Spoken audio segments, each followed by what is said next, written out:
Okay, good afternoon, everybody. Selamat pagi untuk Note di Belanda. Selamat sore, Ibu dan Bapak serta teman-teman yang ada di Indonesia. Welcome to our international webinar, Design as Research and Innovation for Social Impact.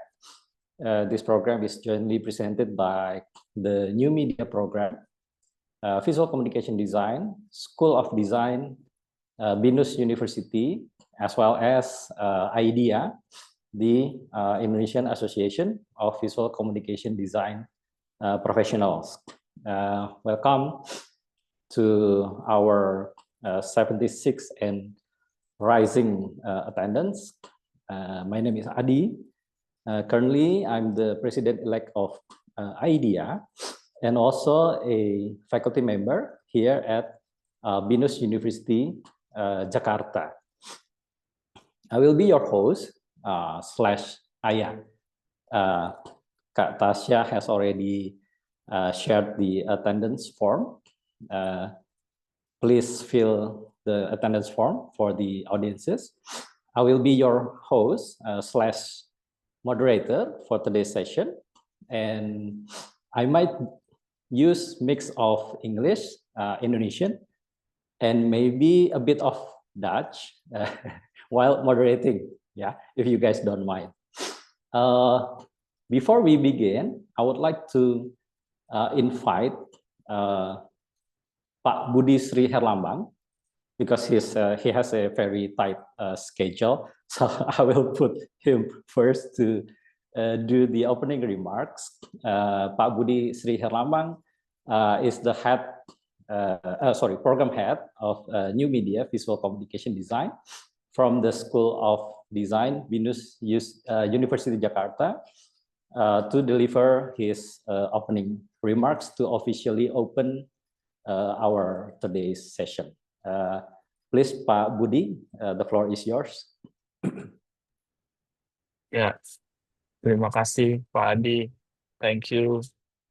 Selamat sore Bapak Ibu, teman-teman, ada juga mahasiswa ini atau Bapak yang lain yang kita baru bertemu pertama kali di sini. Good morning to not. Almost afternoon ya. Thank you for joining us and sharing some of your knowledge. First of all, thanks you also to Not and Ganjar who are willing to share their experiences, the knowledge in the area of something really interesting. It's about how to broaden the design fields, especially visual communication design. How can later we can work together with other disciplines so we can give more impact to the society. I think the issue has become more and more important nowadays. The situations become more complicated, the environment becomes more challenging. Yeah, at the same time, the concern from the world, the people and the designers are rising. So there is some interesting situation we are going to have together as designers. And for me personally, I think this is a good opportunity for us and for some of you who have never know or heard or only heard, know a little about social design. And also this is a part of our course in visual communication design, New Media BINUS. We offer a course of service design who has some part of it interact with social design. And it's also will be interesting to hear other than Note with his professional experience in social design, but also from Ganjar, one of our alumni from graphic design who continue his study in Politecnico Milano. So I think this can be also a perspective to enrich our knowledge together. Okay, not too long for me. I think that's all. So who's going to open the webinar officially, Mr. Adi? You are Pak Budi, so Okay, please do. Yeah. okay, please, okay. So from now, I think we will going to start the webinar. Thank you for the attendance, and I hope there will be interesting discussion and questions we have this afternoon. Thank you. Back Yes. to you, Mr. Adi. Yeah, thank you for the inspiring remarks, Pak Budi. Before we start the session, I would like to elaborate a bit about our topic today. So today we are trying to reframe how we understand visual communication design. Well, not merely as a way to make things look good and aesthetic, but also as a method to influence behavior, to shape systems, and to create social impact. Just like Pak Budi just said before, we are currently living in a world shaped by uncertainties with potentially new wars and conflicts every day. We are dealing with climate urgency, digital transformation, and rapid societal shifts. Well, there are efforts by professional association as IDEA and many design school in Indonesia, also like School of Design, Binus University Jakarta, trying to reframe design to become a force for good in terms of design for research, reflection, and also innovation. So we are thrilled here to have our fellow lecturers, students, and also professionals joining us from across Indonesia and maybe beyond.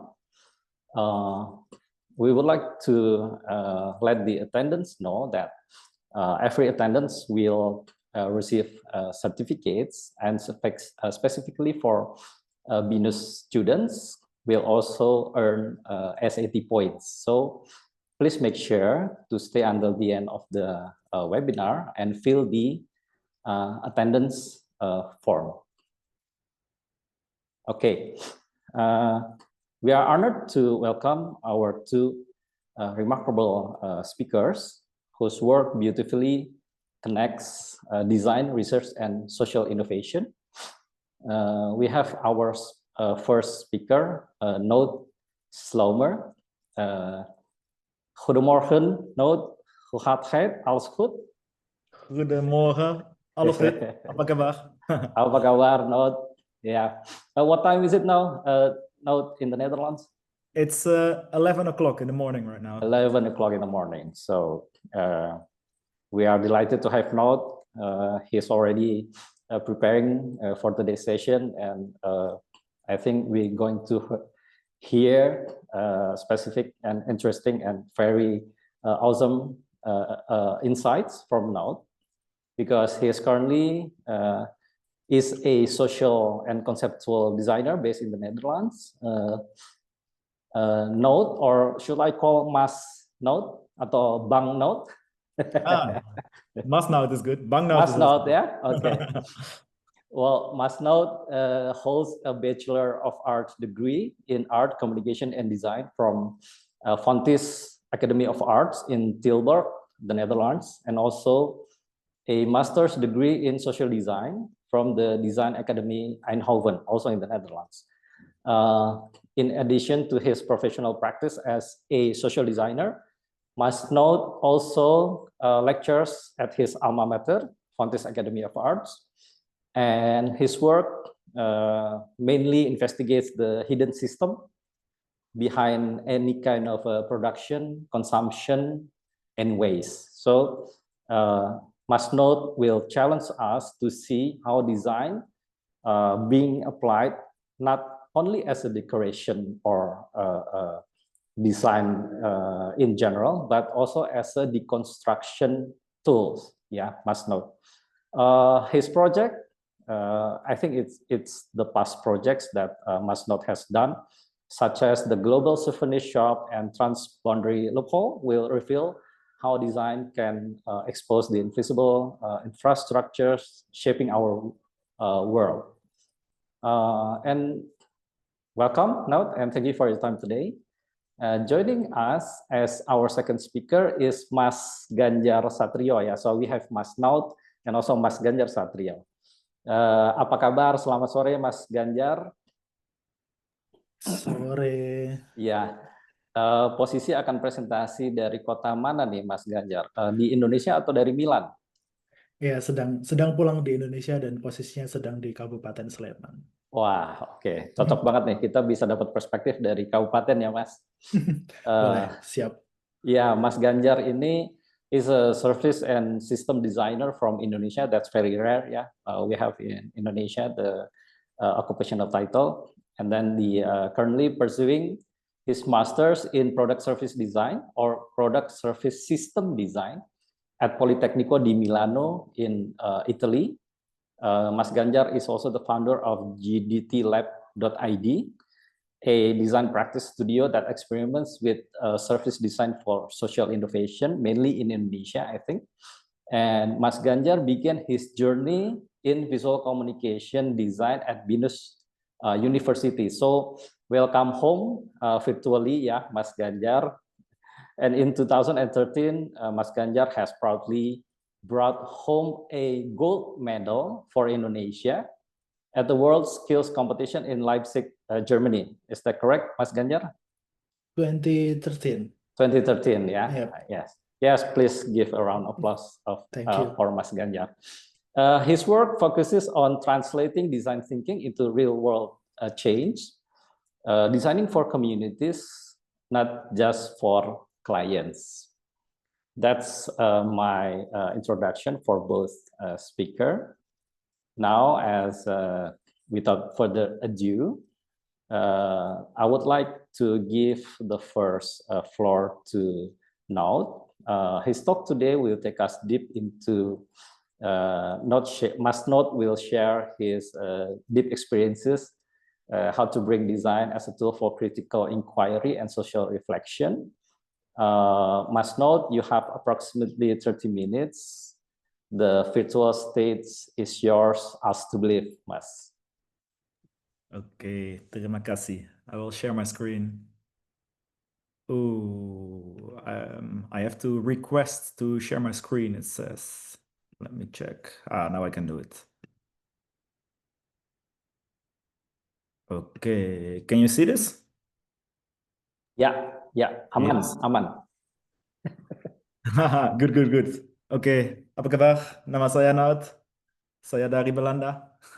Aku berbicara bahasa Indonesia sedikit. So this is all I will say in Indonesian for today. And if I talk too fast or if too fast in English, just let me know so we can adjust to it. So the coming 30 minutes, I will talk a lot about my practice, what I do, and also a little bit about social design and design research and the kind of fundamentals I do with my design studio and the kind of lens I use to watch through design. And I'm also working on a project in Indonesia with also designers from Indonesia and some from the Netherlands. So I will end my presentation with this a bit, and I'll invite you to an exhibition we're doing in Jakarta next year. So let's end with that. So I have a lot to tell. So some parts I will just skip in terms of time. It's a topic close to my heart. It's basically my whole design studio is based around this, so I can talk for hours about this. So my presentation is called Design with a question mark. And I think that's a very important subject already, because we live in an age in which everything basically can be designed. So we have like thousands of different ways of what design could be. So we have visual design, communication design, but you could also be like a design researcher or a social designer or an experience designer. So it's kind of a lot to take in, and it gets harder to position yourself because the description and the definition of what design is like broadening. It's getting quite big. So I've always wondered like what happens if anything can be labeled as design, because it's quite important to see. And I used to study social design. I did my master's in it in the Netherlands. And I always thought it was quite a funny description, because in my view, every design should have a social element in it. You always design for someone and with a purpose. So in general, if you make a product or like a visual design, I think you should always consider the social elements within this. So this is what I really believe in. And I was trained in the beginning more like as a maker, so like really making products and these kind of things. But I shifted a bit away from this, so I use like different kind of methodologies to approach a topic of design. And I don't see it as design for production, but really I use it as design for debate. So I use design as really a investigative medium to really stimulate debate, to give new perceptions. And really the visual part, the visual research, is a form of design to create like narratives and to create new discussions. And I think there is a big social responsibility for designers. And for example, a famous design journalist in the Netherlands, he has said the outcome of the design process is largely determined by the results of the research. So design is no longer only material products, but it's really creating kind of a social debate. Because the world of tomorrow is made today. So we have to think about how our designs are impacting the future. And we face a lot of new, but also old, very complex challenges. So it would be weird if we keep on doing the same towards these challenges. So design research, I really see it as a kind of contemporary answer to the questions and challenges of the present, like with the SDGs, the social sustainable development goals of the United Nations. But then it's also very important that like the contemporary challenges of nowadays can be too big to solve with just one design project. That's like often not possible. So what's also very a good point is that projects are asking like for questions and looking for answers, but it's important that design projects don't pretend to have all the solutions or answers. Design traditionally is seen like as a solution-based practice, but not every project can just offer immediately a solution. So we can also use this methodology to widen this scope of not only looking at solutions, but sometimes it's also looking at maybe how we could approach a kind of complex challenge. So it's not really about problem solving necessarily. It can be, but it's also really about asking questions, not instead of only answering them, but it's really about sketching new scenarios, thinking about future concepts, not really focusing only on the end product, and on not only restricted to one discipline or medium, really. So it's really contextual and recreating and mixing, and it's a very collaborative approach, I would say. And then a good part of it is also really being critical. So I think design research is like really looking critically at the future, but also at the same time learning from the past. So really investigating how things worked in the past, what we could learn from them, and how we could apply those lessons in the future. And it's not only about being critical about like how we want to shape our future, but also how we look critical to our own discipline, the design field, because that's also very important. So I think already like in the 70s, there was this Italian design studio called Super. Yeah. Okay. Yeah, Okay. cool. Yeah. Cool. So they were saying if design is merely an inducement to consume, then we must reject design. And if architecture is merely the codifying of bourgeoisie model of ownership and society, then we must reject architecture. So they actually really went into what social benefits design should have. It should basically apply to all. We should design for everybody and not only for wealthy people to make like expensive objects, for example. And that's a very important element.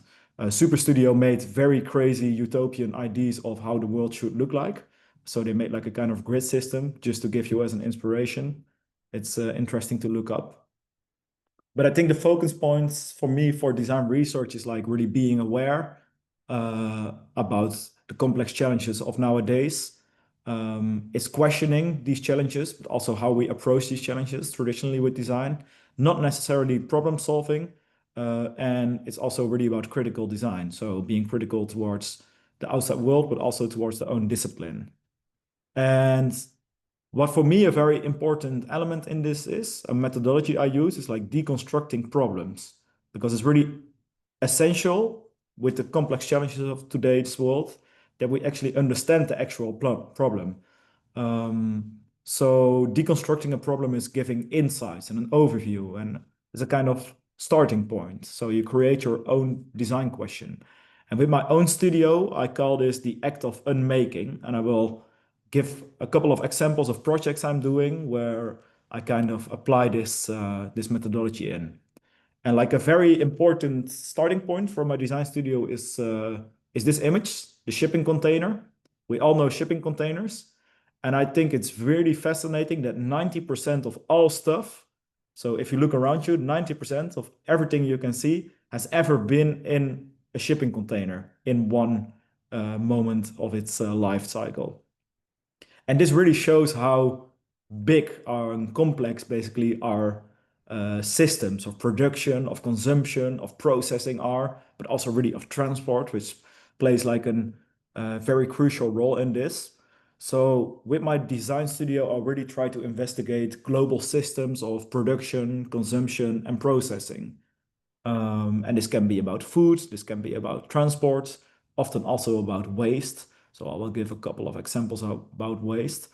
So for me, it's really important that the starting point is not so much designing new things, but rather like deconstructing and unraveling existing objects, products, and systems, really in order to get to the core. So to visualize a story, to address important social themes, but also to give a kind of new angle or debate or maybe behavior towards these kind of themes. And for me, this is very important because what's very clear for me is that like the way we are making and producing has been really changing from the past. So in the past, we had very direct contact with objects, and now we're like completely detached from how something is produced, yet we still consume a lot. So the essence of making before like the pre-industrial era was like really an act of creating an identity, like a tool to shape your existence on. And now we're like very much alienated from this this making of things. And I think what I mean with unmaking is like the unmaking of objects could like let flow the accessibility of making processes back into products and give people the ability to engage and to question how something is made and what they consume and how they how this aligns with their values. So I think unmaking something inaccessible is giving back accessibility basically. And that's for me really the core. And what I do often with this is like use methodologies as reducing or destroying or deconstructing something, as with phones, for example. So for me, it's like really a design tool, unmaking as a design tool, to create new accessibility within unknown systems and give everyday consumers the ability to engage, to question, to control the products behind the production behind the objects they use, and really to give agency to people. And I very much often look to the moment something becomes waste, because I think this is a very interesting moment. For example, with smartphones. So we always use smartphones every day, and they have like a very high value to us. But the moment when it breaks, this value loses. So smartphones give us like independency basically from physical time and space, and we can connect with people like we're doing as actually also right now through Zoom, through laptops also, and it's giving like a lot of values. But also the smartphone is like very anonymous, so most people don't know how it's made or where it's made, by who it's made, what it's made from. And the moment the smartphone breaks, basically all the values you have, they lose suddenly. but there's still a lot of value in this device, very important value basically. But not everybody sees this value. So like the time when I made this project was 2018, like only 1% of all smartphones worldwide was being recycled, which is super crucial for like all the materials inside a smartphone. So right here you can see all the materials you need to make at least one smartphone. Like this is for one iPhone. So there are like over 42 materials you need. And some of them are becoming like pretty scarce. Some of them are very precious, but there's like materials like europium, which like create the color in your screen, which is like not it's very hard to mine basically. So we need to recycle smartphones. So there's a big need, but like it's hard to see the value because the smartphone is produced so anonymously because obviously they don't want us to repair them because then it's basically they're losing their market. So what I did is really like deconstructing smartphones a lot. So I took apart a lot of smartphones and I tried to mine every material out there. So this is like all the aluminum from an iPhone. And I tried to break the smartphones to get all these materials out. They're glued together very, very well. So it's like pretty hard to break them. So I searched for like different ways. But then I thought like besides this material value, there's also like another kind of value, which is the data, which is on a used device. So when your smartphone breaks and you can't turn it on anymore, it's not accessible, the data can still be accessible, like the data storage. So it's quite important if you recycle it or hand it in, that you do this at the place which is like kind of offering a way of your data not being disseminating into like the public square. So I wanted to bring these kind of challenges together, and I created like a machine. And once your smartphone is broken and you cannot repair it anymore, you can put it in this machine up here. And it's actually a shredder because shredding is like the first step of the recycling process of a smartphone. So your phone will be shredded in here in like a lot of small pieces, and it will spit out into this air chamber. And there's like a automatic camera in here. It takes a picture automatically. And then once all your objects are shredded, they basically fall into a bucket, which are being reused by local factories. So like the materials don't need to be mined again. And then this picture is printed out of your shredded phone. So it's like a kind of certificate of recycling of your phone, but also a kind of death portrait of your phone memory, because it's like a lot of people attach like a lot of value to like their first smartphone. They put it in a drawer at home somewhere. So I think that like most people have like old smartphones at home, but they're like super crucial to recycle. So I bring this machine to like exhibitions, but also like technology fairs where like Samsung or Apple present their newest smartphone to start a debate basically at the position where they start consuming the smartphone. So, and these are like examples of kind of the objects that or the pictures that are being printed. So often I get like questions like, is my product or like is my project really about recycling or about sustainability? And it's a very important aspect of it, but it's not the core, I would say, because like the core is, as we just spoke about, it's really the relationship we have with our objects, the terms of engagement we can have over the production and consumption of an object. If we can question this, and if we actually can control this, and if we can value it ourselves. So this is for me very important, and this is really the core of my practice. And like a couple of years ago, we wrote a book. It's called Social Matter, Social Design. So like different social designers write essays in there. So I wrote an essay in there about remining. So about like about remining smartphones. And I think what's really interesting, we came to a kind of consensus in this book that there like is like a very prevailing tendency to think of the social as something that's just exists separate from materiality, as a kind of force that hovers into the ether. So we speak of like social problems and social good and social decline as if it are like phenomena that are like non-material, but also like almost like very human. And I think what's really important that all these kind of problems also have like a very, or like elements and phenomena have like design it within them. So really things matter, like the physical things. So everything we design creates like new kinds of ways we interact or we connect, or we really have like human material relationships, like as we have with the smartphone. So when we speak of like social design, very often it's seen as like something which is like very immaterial. But to me, like design is very social, like material design. It's like essential to think of the social in there. So that's like really the core of it. And then I often create like visual presentations of like all the research I did to deconstruct these smartphones. So like, for example, all the elements to get out of a smartphone. And this I presented at Dutch Design Week, which is like a big design festival, but also in different museums and these kind of places. So this was really exhibition display with it.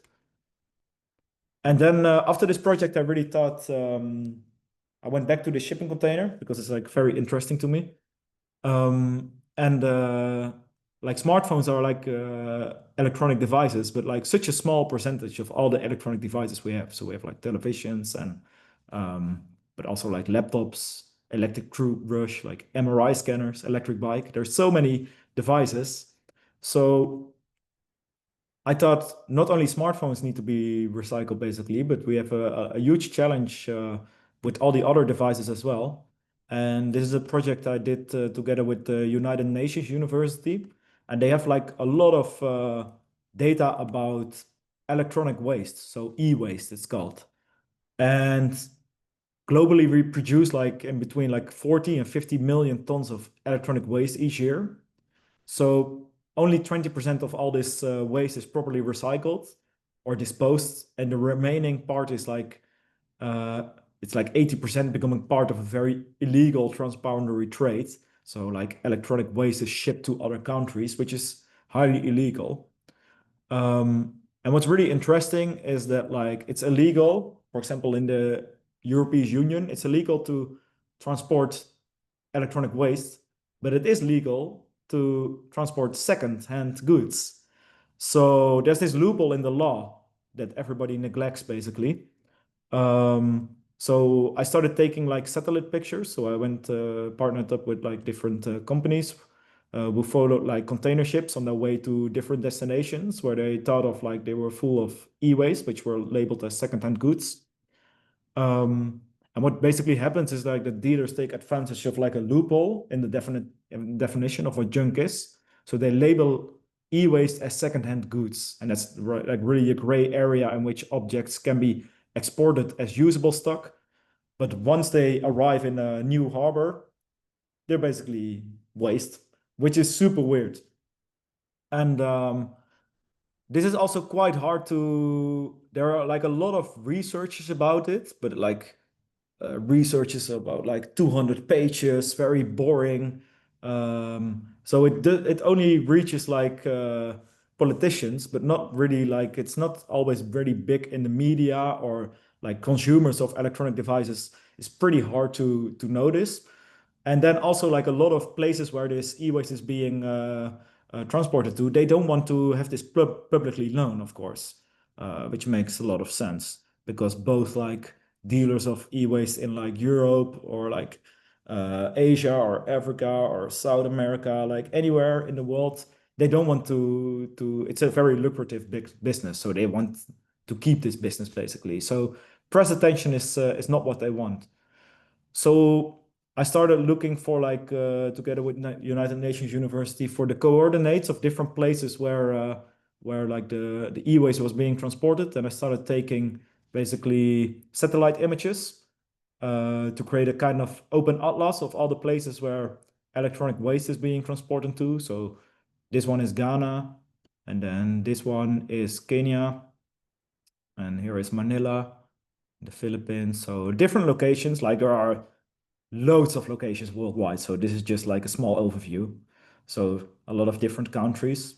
These are actually all the countries that the European Union is like illegally transporting 80% of their e-waste to. So I think this is very important to address. So it's like all over the world. So it's within Europe, but also a lot within the continent Africa, the continent Asia, also North America, South America, like it's nearly everywhere basically. So here you can see them on a map. So I created like this kind of open atlas for a big exhibition where a lot of politicians from the European Parliament were invited, and I created this kind of map that they could walk through basically all the data they read about often, and it's a really a way of visually engaging towards this kind of topic. So people could like walk through the images and really see what happens to their waste basically. And then I made these postcards with it because this is like a very global overview of what happens with the waste. And um, these e-waste dump sites exist like within a cycle of exploitation, pollution, but also the import of e-waste created like a lot of new industries and like opportunities. So people live in areas where they sometimes are less beneficial. So they use every opportunity they get to start a business. So this informal system really creates very tangible infrastructures and jobs and products. And I started like connecting with different people. So at every e-waste dump site in the world, I got in contact with like locals who live there and like work there. So I wanted to show with the images the very global impact, but then also with like very local impact. So it's quite interesting. Like every e-waste dump site has their own like expertise. So like most mobile phones are being sent to Kenya, to Dandora. It's like a big dump site, but then there's also like a smaller part which is like electronic waste. And you can see how like basically they all tell stories like of how these the import of this waste has being created like a lot of jobs and like a kind of a lot of infrastructure. So to Abagloshi in Ghana, like most fridges are being transported, and like because of this, like a very fast, like and rapidly, like electricity network as being like established, which is quite interesting because it's such a polluting kind of place to be. But then it creates also these opportunities. So it's like really this global network where abuse goes really hand in glove with like development. So these are kind of products like with my contacts, I work together with Make in Ghana, like also like weightlifting devices. These are like elements for their houses, like for fences. So it's made from e-waste, for example, also. And like they call their methodology like spacecrafting. So they use everything they find in the waste to make new objects. So they make like drones, for example, themselves. It's like very inventive. So there's like a lot of kind of information about this. But then when the politicians in the European Parliament, they speak about this and they say, we need to enforce this law and stop sending all of our waste, which is very true. But at the same time, like millions of people right now rely on it. So if you suddenly stop sending it, like all these economies, they collapse and like it's really harmful. So what I want to show with these kind of projects is that like the debate is not so black and white, like we should enforce or we should not enforce. There's a very big discussion around it, which sometimes needs to be it tends to be forgotten. And this is what I really mean with design for debate. So really presenting this at I exhibit this at like Ministry of Climate in the Netherlands, for example. So different kind of places where I think that the visual communication can really enhance these kind of stories, basically. So it's all based around this container, basically, right? And I think the shipping container on itself is a very interesting element because it's like been growing so rapidly.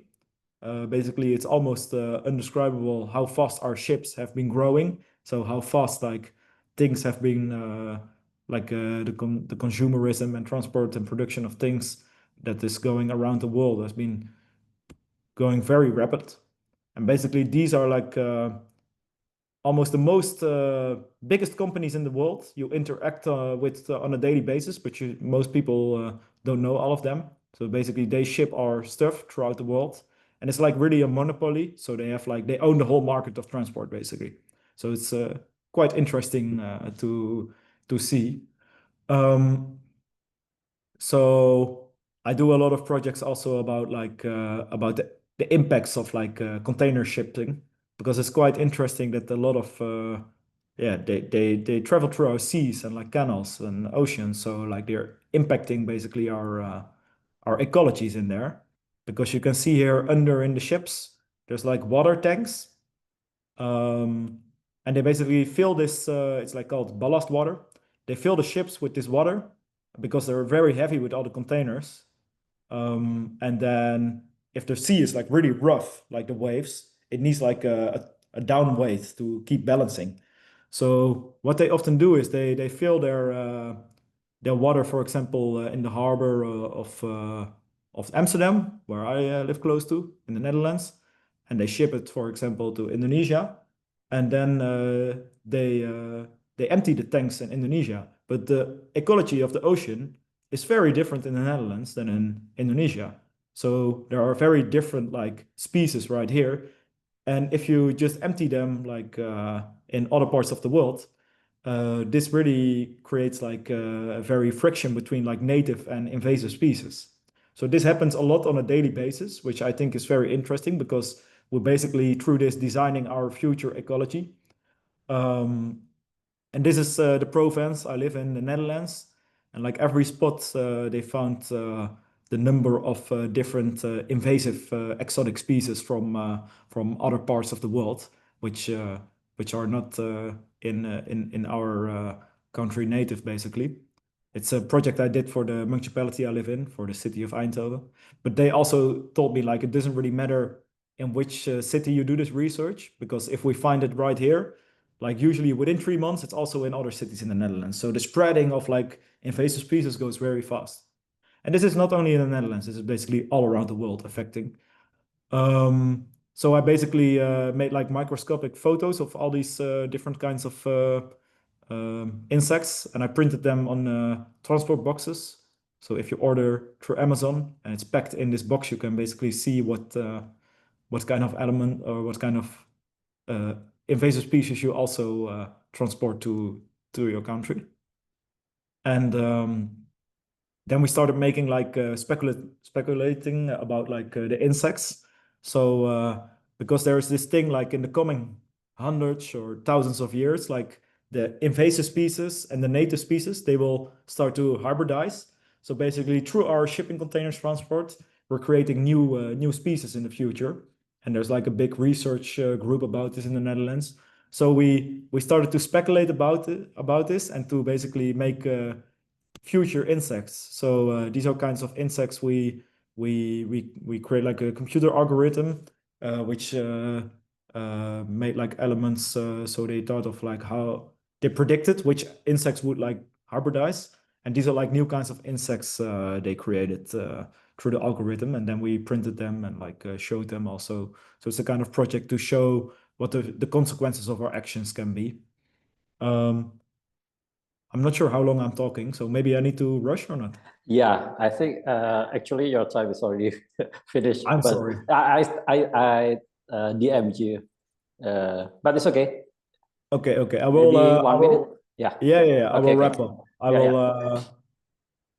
go a bit further. So lots of kinds of projects about all kinds of systems. But what I also wanted to talk to you about, I will keep it very short. But if you are interested, we'll invite you to our exhibition. So we're working on this project in Jakarta with a lot of or a very great design team. So from Indonesia, like Jasmine Dania and Amelia Ade, and from the Netherlands, Mayra Kaptein and me. And we've been asked by like the embassy and by Wahoo, is a waste management company. They create like waste pickup points. And we got asked to unpack basically the invisible heroes of the waste system. So like Pumalung. I will keep it very short and not go in detail too much. So we're working in Jakarta to look at this waste kind of management system and to really see how we can create like new kinds of prototypes and elements in it. There's a presentation about this. We gave a symposium at Erasmus House, and we talk about it for 1 hour. It's on YouTube, so I can also share this. But this project is being continued, so we're working on it right now. So we're starting with the experiment. of waste separation and pickup system. And we're making an exhibition in Erasmushuis in Jakarta, opening in the beginning of February 2026. So you're all welcome to there to visit the exhibition. It will be there for 3 months, and on the 5th of February, I think, is the opening. And these are some books I spoke about today. So if you're interested to look into further, you can have a look. So that's it for now. Thank you. And if you want to stay in contact or connect, you can always send me email or LinkedIn or Instagram.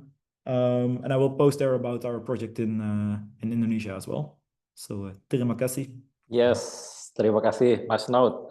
Thank you very much. That was indeed a very insightful presentation. If I may, you showed us how design can reveal a global system and provoke new awareness through visual narrative. Yeah, and I think that's a bit, I don't know, correct me if I'm wrong, a bit decolonization theme going on there. Yeah, you're trying to reframe how design can question systems rather than simply decorating them or be part of the problem of global consumption. And maybe if you took it for the capitalism system, the capitalist system, and also based on Mas Naud's presentation, we also learned that how design can be used to uncover systems, yeah, bringing to light what's hidden behind any kind of products and infrastructures, and how to create new value from it. If I may, by borrowing your term, creating public debates in public spaces. Yeah, Mas Naud, yeah? Yes, yes. Yeah, very, very cool, indeed. But please hold on a little bit. And also to our audience, please hold your exciting thoughts and questions for a moment. I think you are all already being intrigued, yeah, to ask different questions regarding from what Mas Naud has already presented to us. As we will soon continue to our second speaker, Mas Ganjar. But if you cannot wait and are eager to ask your questions right now, you may type them in the question form provided in the chat box. You can look up to it, and you can fill or you can type your questions by filling the question form. Yes, please do so. Mas Naud, I will move on to our next speaker, Mas Ganjar Satrio. I think he will share also how design innovation can bridge systems and people, especially I think with Indonesian use cases also, by creating tangible social impact through service design. Mas Ganjar, you have the next 30 minutes. The screen is yours. Terima kasih Pak Adi. I'm sorry teman-teman semua. I will use bahasa Indonesia for presenting. So, but I prepare my presentation slide with the English, so with a lot of text. So I hope you guys from international can follow me the presentation. So let me share.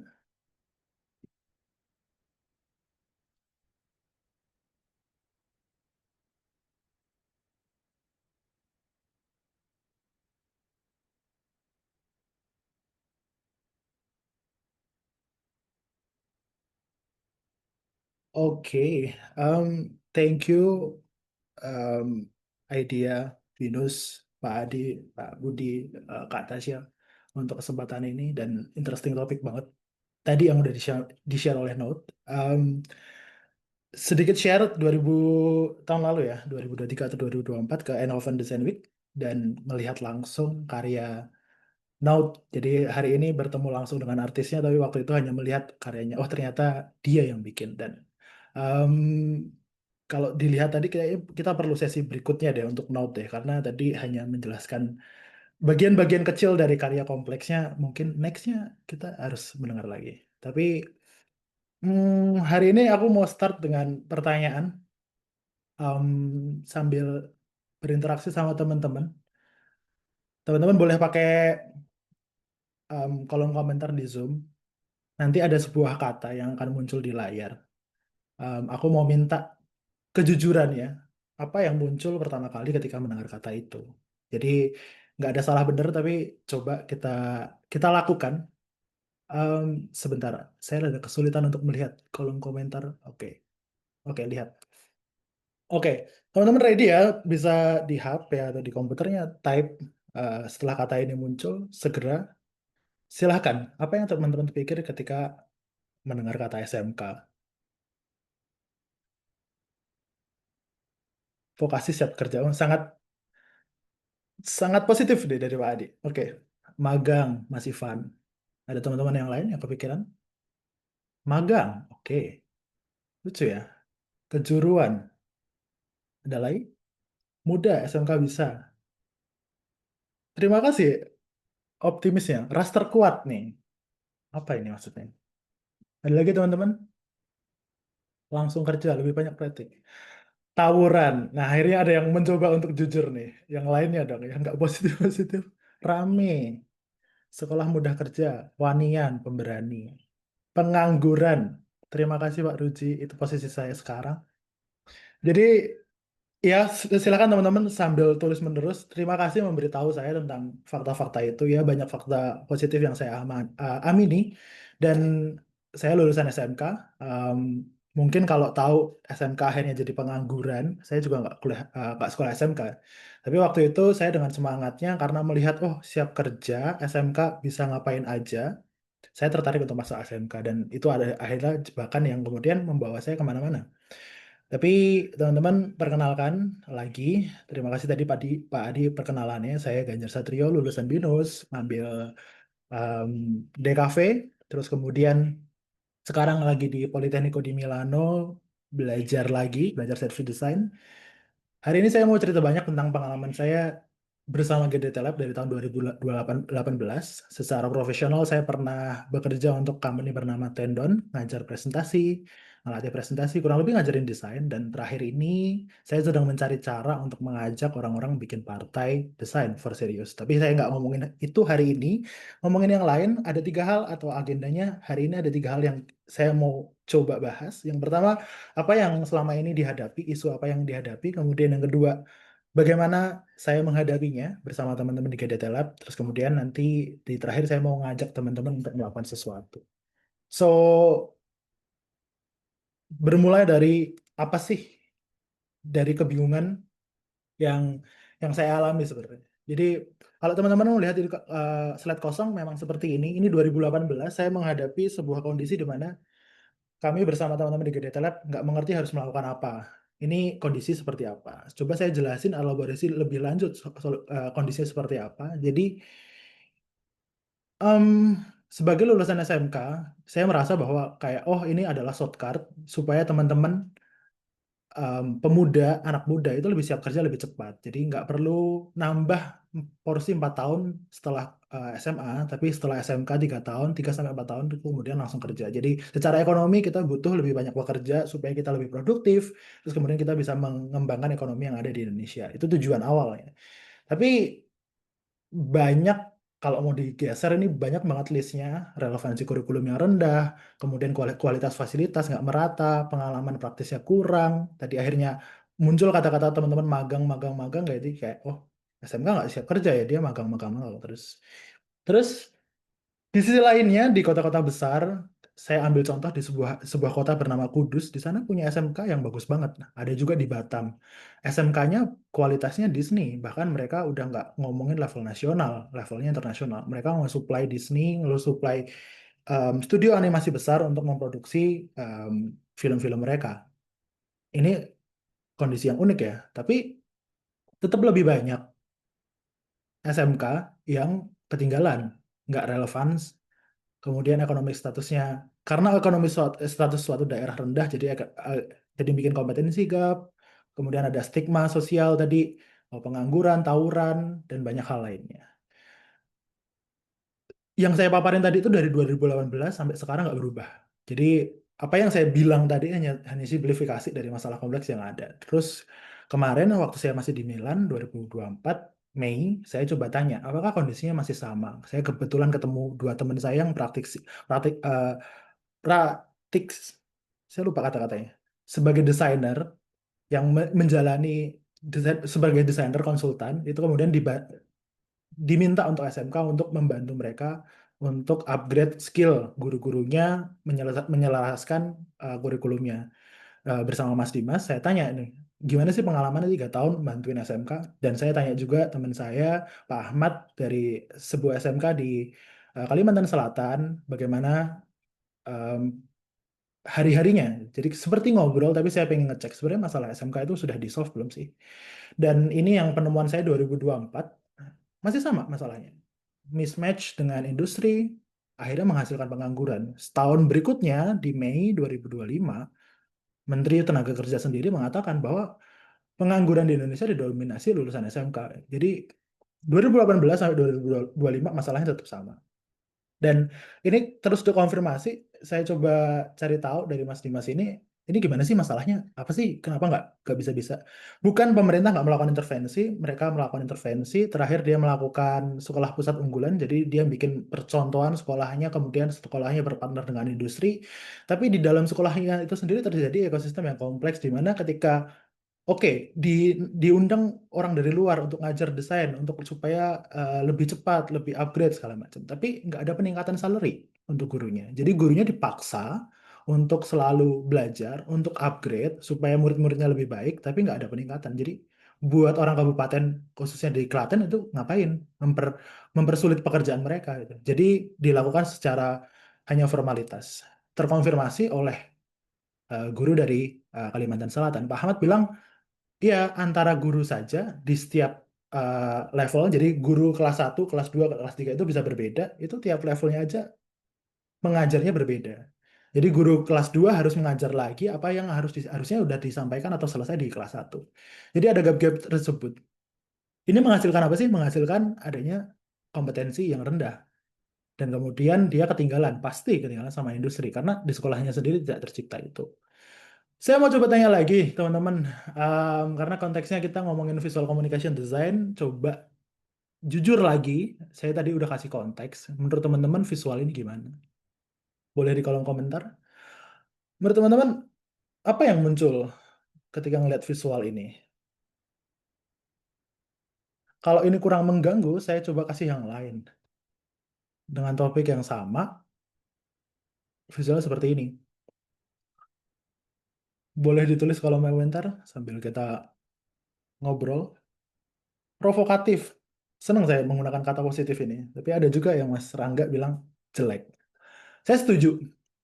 Nabrak, saya setuju tentang kata-kata jelek. Ini pertama kali yang saya muncul 2019, saya melihat karya ini di sebuah perhelatan bernama LKS SMK, Lomba Keterampilan Siswa SMK. Jadi tadi SMK tadi yang penuh masalah tadi itu salah satu intervensinya juga mereka mengadakan lomba keterampilan siswa nasional. Tujuannya adalah untuk nyamain standar, untuk bareng-bareng ketemu di satu tempat dari 30-an lebih provinsi di Indonesia kumpul di satu tempat. Ayo dong kita lombain satu jurusan per bidang yang SMK punya untuk kita cari tahu standarnya gimana. Kita kompetisi yuk, gitu. Di Jawa gimana, di Kalimantan gimana, di Sumatera gimana, di Papua gimana. Jadi mereka kumpul di satu tempat. Tapi visual-visual yang muncul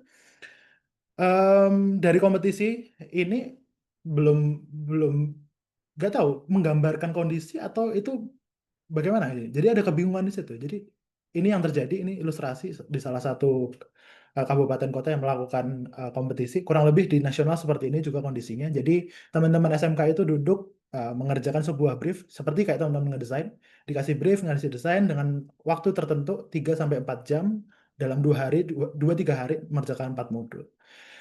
Ini tadi hasil dari 2019. Kalau oke, tadi mungkin sampel 1-2 jelek. Mungkin yang lainnya bagus. Iya, ini kalau mau lihat ke keseluruhan ya teman-teman, ini saya cuplik dari banyak peserta tahun 2019 di level nasional masih seperti ini. Hal ini membuat kita di GDT Lab tuh penasaran gitu. Ini tuh masalahnya apa ya? Yang awalnya sebenarnya orang desain ngelihat visual kan marah ya. Kayak ini jelek banget, gimana yang beresinnya gitu. Kalau intervensi mudahnya adalah ya udah didesain ulang, diajarin segala macam. Tapi ternyata ketika kita terus-terusan involve di kegiatan SMK, kita menyadari bahwa ini visual ini hasil dari sebuah masalah yang kompleks. Dan kita ngelihat kadang-kadang masalah itu simple karena di kulitnya. Padahal Ya, mau potong yang rambut. terjadi itu masalah edukasi. Dan kemudian itu masalah sosial. Nah, oke, mungkin kalau ngomongin edukasi besar banget. Kita nggak bisa ngapa-ngapain. Sama, 2018 kita GDT Lab ngelihat kayak, ya udah nggak bisa gitu. Ini masalah kurikulum, ini masalah terlalu besar. Kita orang visual bisa ngapain? Sambil selalu setiap tahunnya di GDT Lab nyari kambing hitam. Siapa sih yang bisa disalahin dari masalah ini? Apakah pemerintah pusat? Apakah pemerintah daerah? Apakah guru? Apakah kita sendiri sebagai orang visual? Kok bisa ya ada orang 3 tahun di sebuah sekolah kuliah yang sekolah desain nggak bisa ngasilin desain yang setidaknya normal aja. Dan pemahaman sampai hari ini tuh meluas gitu. Ini persis banget disampaikan Note tadi. Kita ngelihat masalah tuh ternyata wow tumpang tindih banget. Dan itu kompleks banget. Ini contoh aja yang saya temukan di internet. Ini loh, sebuah masalah itu bisa sekompleks ini. Dan masalah visual yang tadi lihat permukaan hanya jelek, itu ternyata kompleks banget. So, dari situ awal berangkatnya GDT Lab waktu itu 2018 kita start, oke, kita harus ngelakuin sesuatu. Walaupun tanpa pengetahuan bagaimana mencoba menawarkan solusi ini. Tapi kita waktu itu tetap masih pakai pemahaman desainer sebagai problem solver. Lalu muncullah inilah GDT Lab. As a visual kita bikin cakep. Waktu itu 2018 lagi gejalanya startup. Kita pengen banget bikin startup. Kita merasa kayak, wah kita ngelihat masalah besar nih skala nasional. Kita bisa bisa solve nih dengan gaya-gaya startup. Langkah pertamanya bikin logo dan bikin kaos. Jadi waktu itu langsung nge-branding. Gaya-gaya startup lah. Kita pengen jadi orang keren. Dan di waktu itu juga start kita dari penasaran. Gimana sih kok bisa sekolah di kafe tapi nggak menghasilkan minimal karyanya itu lewat basic kriteria gitu. Dan itu menghasilkan nama GDT Lab. Waktu itu awalnya dari jurusan atau bidang lombanya, graphic design teknologi, terus kemudian kita, ayo kita main-main gitu. Tapi kalau pakai kata-kata taman kanak-kanak terlalu bercanda untuk berinteraksi dengan government, jadi kita pakai laboratorium, disingkat jadi GDT Lab. So, kita bikin GDT Lab karena kita nggak bisa jalan sendiri, kita harus punya entitas, karena waktu itu untuk berhubungan dengan dinas, pemerintah, segala macam, mereka tanya gitu, company-nya apa, entitasnya apa, jadi harus ada surat formalnya, waktu itu jadi kita kepaksa harus ada entitas. Lalu GDT Lab diawali dari keperasaan sombong sebenarnya. Jadi merasa bisa. 2018 itu setahun setelah lulus, banyak pekerjaan, mengalami kompetisi internasional, banyak kesempatan, merasa kita orang ibu kota, mengerti dan bisa menyelesaikan masalah. Di saat bersamaan ada rasa penasaran juga, ada rasa marah juga, ada rasa sedih juga kenapa visual-visual di daerah seperti itu. Tapi lebih banyak kesombongnya. Lalu pengalaman 2019 saya berkesempatan dikirim oleh negara untuk ikut kompetisi internasional waktu itu bersama Mas Luki, teman dari SMK juga. Jadi saya ke sana sebagai pembimbing. Kalau istilah lebih umumnya kalau di olahraga itu kayak coach atau pelatih. Jadi saya membawa Luki sebagai atlet desain, terus saya sebagai pelatih. Tapi pelatih di sini kita nggak cuma melatih, tapi waktu kompetisi kita belajar untuk menilai juga.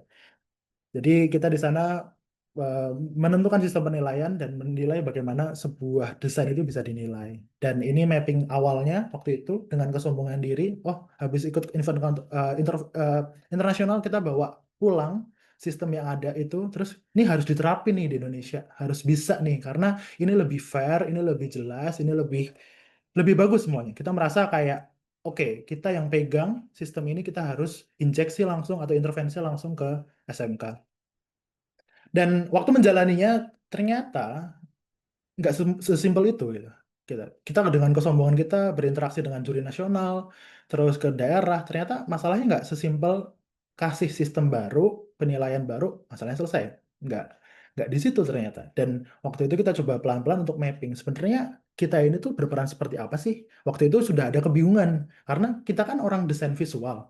Terus ini tuh mau nawarin sistem. Kita itu siapa? Kita ngakunya sebagai desainer visual, atau apa. Kemudian kita mapping pelan-pelan siapa sih yang berinteraksi sama kita. Waktu itu ketemunya sesimpel pemerintah, daerah, pusat, sampai ke sekolah, guru SMK, sama student itu sendiri. Waktu itu kita berpusatnya pada student. Tapi ketika kita melakukan intervensi, kita dimarahin sama praktisi industri desain grafis dari daerah. Jadi kita datang dengan misi niatan baik, tapi dengan cara yang tidak baik. Karena kita nggak tahu ternyata di daerah itu praktisi industri desain grafis itu sangat menyokong sekolahan. Karena guru konsultasi ke praktisi industri desain grafis di daerah, kemudian student itu diambil magang di praktisi desain industri di daerah. Jadi kita datang, kita mengaku sebagai expert yang ngerti desain, penilaian seperti ini kita bawa ke mereka, kita paksain beneran itu ditentang sama mereka.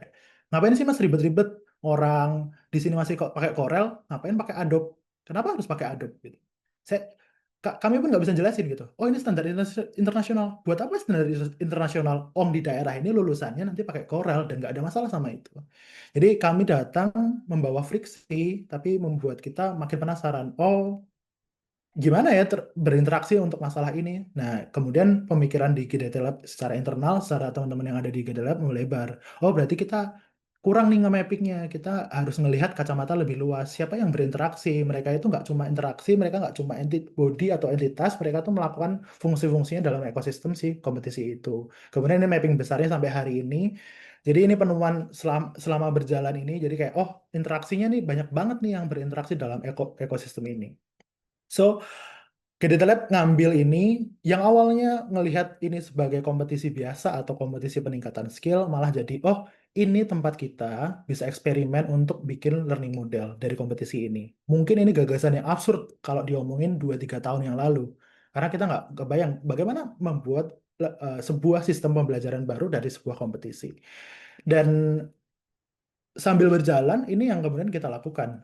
Yang strategi intervensi yang kita lakukan. Yang pertama, core-nya adalah kita bikin sistem penilaian yang sangat akuntabel dan transparan. Jadi sistem penilaian yang kita hadirkan itu mencoba untuk men-challenge misteri-misteri yang ada di daerah. Jadi di daerah itu teman-teman, kalau penilaian itu hak mutlak juri. Jadi nggak bisa ditanyakan kenapa nilainya seperti itu, kenapa nilainya seperti ini. Di GDT Lab kita coba mendobrak itu. Terus kemudian kita reframe dari alat yang kita punya. Jadi alatnya adalah sistem penilaian, kita reframe kompetisi jadi model pembelajaran. Jadi gimana membuat kompetisi ini jadi model belajar. Oke, kayak teori base tapi nggak ada actionnya. Terus gimana GDT melakukan ini? Dan ini yang akhirnya hari ini bisa dijelasin setelah lebih dari 5 tahun berjalan. Sekarang mungkin jadi 6 tahun. Jadi ini intervensi yang full eksperimen dari awal, tapi kita lihat coba apa efeknya nanti. Jadi hasil mapping ini, hasil penemuan belakangan ini teman-teman, di awal nggak pernah membayangkan seperti ini, tapi kita punya kesempatan diajakin Provinsi Kalimantan Selatan, sebuah provinsi yang belum kelihatan maju, tapi sangat belum ketinggalan kalau kita bandingin sama Jakarta. Terus kita dapat kesempatan 2019 diundang ke sana langsung untuk menjadi juri. Waktu itu praduga saya, mungkin daerah hanya pengen shortcut aja, karena ketika mengundang juri dari Jakarta atau juri nasional, itu akan memudahkan mereka secara sistem. Jadi secara sistem, saya sudah punya, atau kami udah punya, terus tinggal dipakai gitu. Jadi lebih simpel. Tapi di saat bersamaan, kita gunakan, kita izin juga sama Kalimantan Selatan, mau nggak kita eksperimen hal baru, kita coba injeksi atau intervensi sistem kalian di daerah itu full pakai sistem internasional langsung, bahkan bypass dari sistem nasional. Harapannya adalah supaya nanti mereka udah ngicipin dulu sistem nasional sebelum berangkat ke nasional. So ini kondisinya teman-teman, jadi lebih dari 30 peserta, jadi mereka itu datang ke Banjarmasin sekolahnya, jadi dari Kalimantan Selatan itu berkumpul di Banjarmasin. Mereka banyak yang menginap di Wisma, ada yang PP. Yang PP itu karena nggak bisa nginap di Wisma, tapi mereka harus PP itu lebih dari 2 jam. Jadi mereka setiap hari datang pagi. Kita start dari jam 6 pagi, berarti mereka subuh udah jalan, mungkin sebelumnya PP, hanya untuk kompetisi ini. Jadi mereka nggak datang sendiri, mereka bersama gurunya. So, intervensi yang dilakukan tadi yang tentang transparansi sistem, gimana sih kita membuat sistem yang akuntabel dan transparan, yang kita lakukan seperti ini teman-teman. Ini 2018 sebelum GDT Lab masuk, tapi ini sudah mengajak juri nasional. Sudah, kalau teman-teman lihat mungkin kalau tugas kuliah teman-teman, aku nggak tahu sekarang udah pakai seperti ini atau belum, tapi kurang lebih sama. Jadi ini menilai hal-hal teknis dan menilai hal-hal estetika. Tapi ini disimplifikasi dari sistem internasional. Jadi secara model sama, tapi karena melihatnya masih daerah, melihat mereka belum tadi ada stigma sosial yang mengatakan bahwa itu daerah tertinggal, nggak usah ribet-ribet amat, pakai sistem seperti ini aja. Nah, yang menarik adalah di sini teman-teman, di bagian judgment ada ide originality, atau saya ambil contoh warna, ada yang dinilai 85, ada yang dinilai 80. Di penilaian ini nggak bisa menjelaskan kenapa satu anak itu mendapatkan 85, satu anak lainnya mendapat 50. Mungkin harus ditanyakan ke jurinya secara spesifik, tapi secara form penilaian ini nggak bisa. Jadi ketika kita melihat hanya nilai angka aja, kita nggak tahu. Bayangin teman-teman sebagai peserta, nggak tahu nih kenapa nilainya 50. Dan yang 2018 itu dari 40 sampai 60 checkmark per peserta, jadi ada 60 checkpoint per peserta. 2019 berubah jadi 140 sampai 200. Formnya jadi seperti ini teman-teman, jadi kompleks. Dan ini full eksperimen waktu itu karena saya sendiri, jadi saya harus nilai lebih dari 35 peserta sendirian, ngecekin semuanya, karena komitmen GDT Lab tadi kita mau eksperimen sistem, capek karena sampai tadi kalau lihat meja kursinya tadi itu sampai diberesin, jadi selesai itu pukul 2 malam karena besok pengumuman jam 7 pagi. Jadi saya harus menyelesaikan itu dan kami waktu itu GDLab hanya percaya, oke, ini harus intervensi, harus pakai model penilaian seperti ini. Dan apa yang spesifik di sini, kalau tadi nggak bisa jelasin kenapa warna itu dapat 85, di sini bisa. Karena kita bisa jelasin kalau misal alignment, typography, readability, legibility, layout. Kalau dia dapat 0, berarti emang lack of alignment. Nggak ada alignmentnya. Tapi kalau misal dia udah pakai sistem alignmentnya, kita bisa kasih nilai 3. Jadi setiap poin yang ada yang dibagikan peserta itu ada penjelasannya. Tapi ini juga mengganggu buat mereka karena di graphic design di tahun itu yang biasanya dibanding lomba bidang yang lain nilainya cukup tinggi, average poinnya 60-70, berarti pemenangnya bisa di antara 80 sampai 90. Di 2019 berubah total, average poinnya dari 100 itu jadi 40-50. Itu mengagetkan buat mereka. Karena kayak, oh, kalau ngelihat keseluruhan di bidang lomba ini menurun sekali. Kenapa jadi jelek? Ini teman-teman, jadi juara satunya itu poinnya cuma 55,38. Tapi kita berani mengambil langkah itu karena kita punya pertanggungjawaban bahkan setiap detail penilaian yang kita lakukan. So, intervensi ini nanti saya jelasin efek panjangnya, tapi efek instannya di hari kedua ada peserta yang melakukan ini. Dan ini menurut saya lucu banget. Saya jelasin konteksnya. Hari pertama peserta ini gagal mengumpulkan foldernya. Karena foldernya diperintahkan untuk diadakan di desktop, kemudian nanti si juri bersama panitia akan copy folder itu. Jadi memudahkan juri ini ya. Di hari pertama, dia nggak menyediakan itu di desktop. Dia menyediakannya di folder D kalau di Windows kan. Jadi nggak ada di desktop. Dengan komitmen tadi, karena penilaiannya harus transparan dan akuntabel, saya nggak bisa nilai peserta ini. Akhirnya dia kehilangan nilai hari pertama, full. Hari kedua, saya ketemu di meja yang sama, dia melakukan ini. Dia melakukan Dear Panitia, this is the folder. Jadi dia berusaha untuk itu. Tapi saya senang melihat ini, berarti ketika transparan, kita menyampaikan bagaimana menilai, mereka akhirnya mengikuti cara menilai dan akhirnya menyediakan apa yang harus dinilai. So,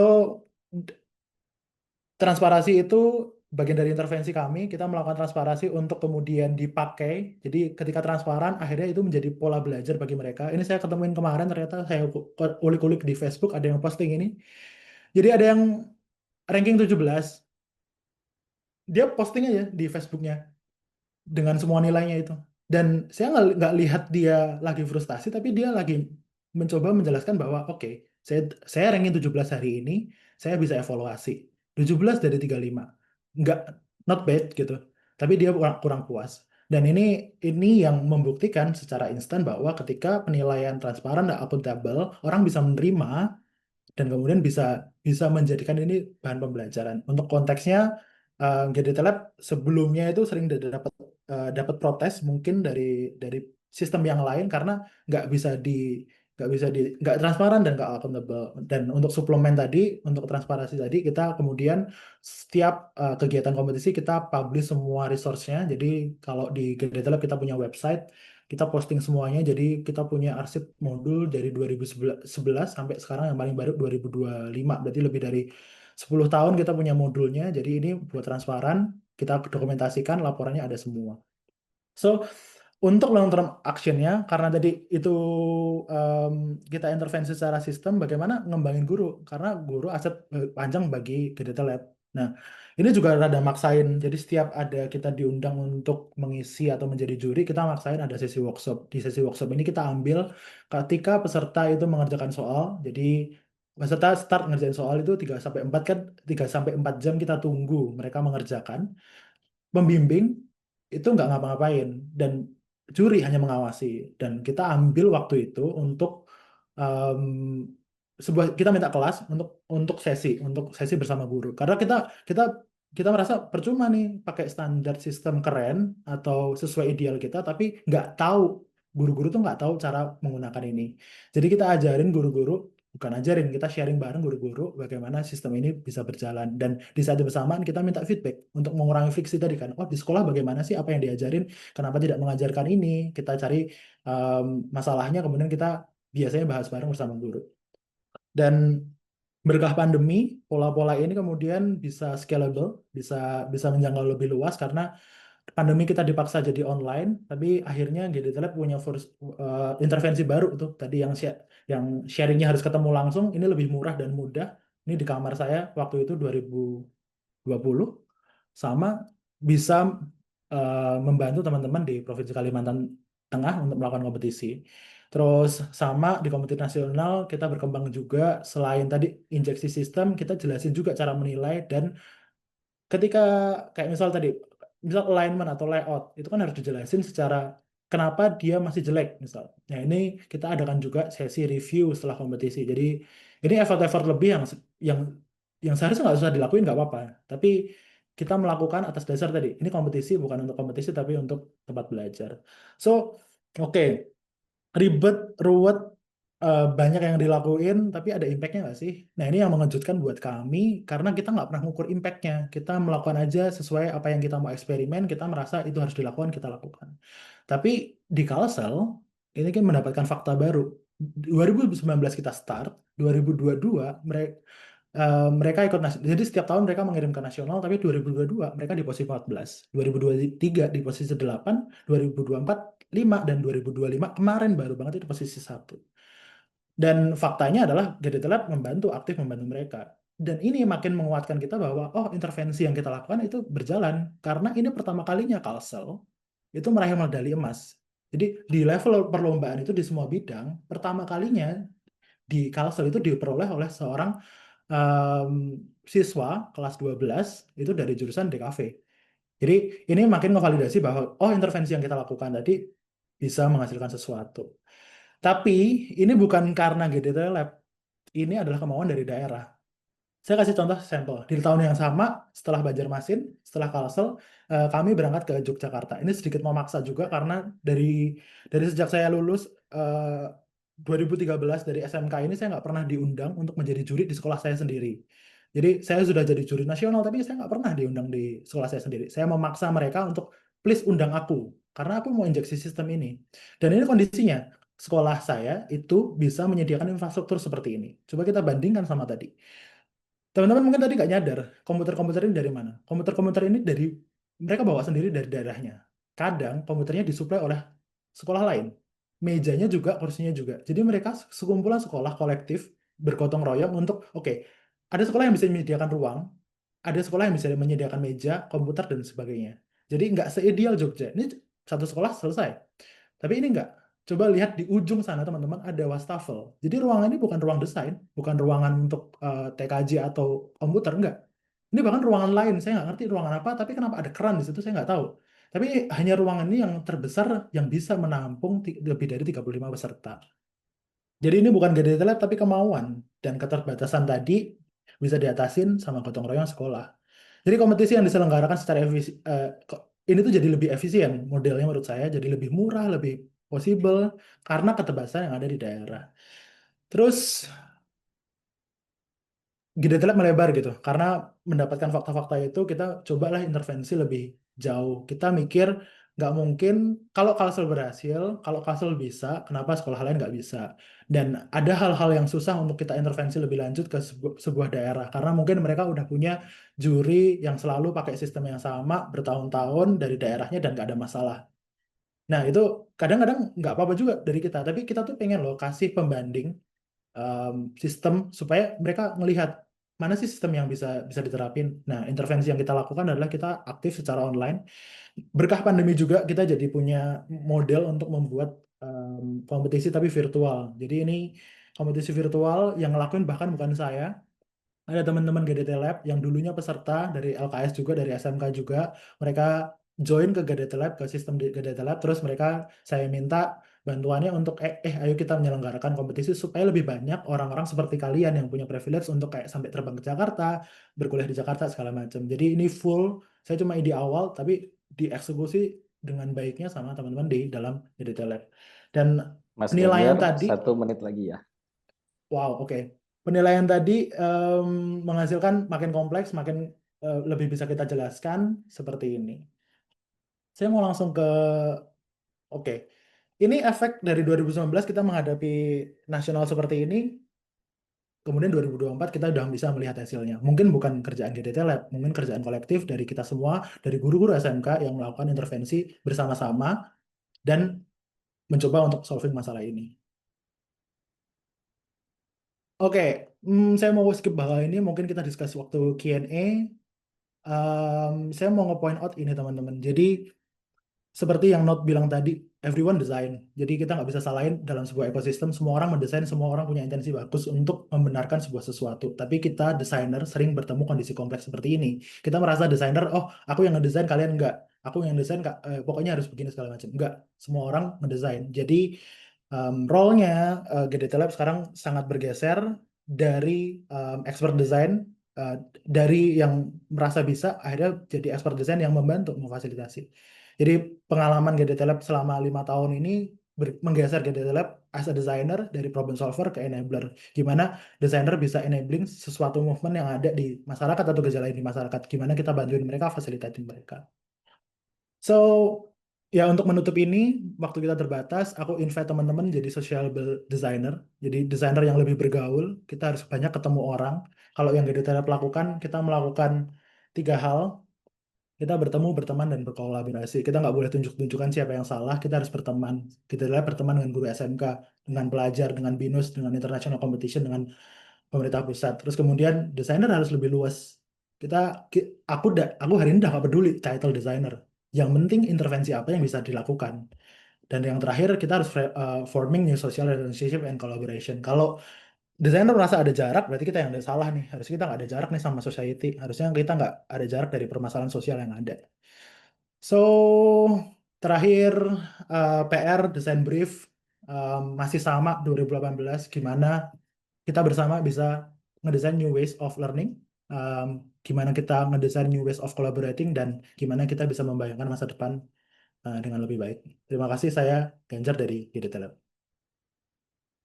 Terima kasih Mas Ganjar, mantap, sangat luar biasa. Sorry, saya harus switch back to English ya. Also, I'm inviting Naut to join our next session. Thank you, Mas Ganjar. Very inspiring presentation. I think for me, and also I think if I may, representing also the audiences in the chat room, it is always wonderful to see how Indonesian designers shifting from merely creating beautiful artifacts to creating new value and systems. Yeah, Mas Ganjar, especially in design education. Yep. And I also think and firmly believe that you should join IDEA after this. We are definitely going to need help to establish the Indonesia Design Political Party, Mas Ganjar. Yeah, so I'm very excited to know your point of view and hear your presentation. Ladies and gentlemen, because we have a very short time, I'm sure we are all want to hear more from both of our speakers today. And maybe for the next session, I'll try to provoke Pak Budi, maybe in the next or next year in February, when must not come to Indonesia, we will also maybe try to create an offline discussion session with Mas Not and also Mas Ganjar. I think Pak Budi will also delighted to have that kind of opportunity, ya, Pak Budi, ya. Okay, now let's open a short dialogue between our two speakers, Mas Not and Mas Ganjar. They both share their rich perspective, but also there's a bit differences, yeah, especially based on the presentation being shown to us today. Not with his global perspective and also trying to spark debates, yeah, using design, and Mas Ganjar with his local perspective, using design as a conversation tools, yeah, making everything happen in a collaborative form and ways of research and innovation. After this short dialogue between the two speakers, I think we will get some questions from the chat box, or maybe open the floor for one or two final audience questions before we wrap up. Hopefully at 6 p.m. Indonesian time. Okay, I've maybe a provocation for both of the speakers. Both of you, Mas Noot, Mas Ganjar, come from a very different contexts, the Netherlands and Indonesia. Mas Noot, you were just sharing to us about how design can be reframed to reveal systems with its embedded complex or wicked problem. Mas Ganjar, you talk about redesigning systems, especially in a complex problem of, I think, workforce and vocational education in Indonesia. But both of your works meet in a shared concern for social systems. So how do you see the designer's role evolving in your respective regions? Please, who want to answer first, Mas Ganjar or Mas Noot? You want to answer first? Or?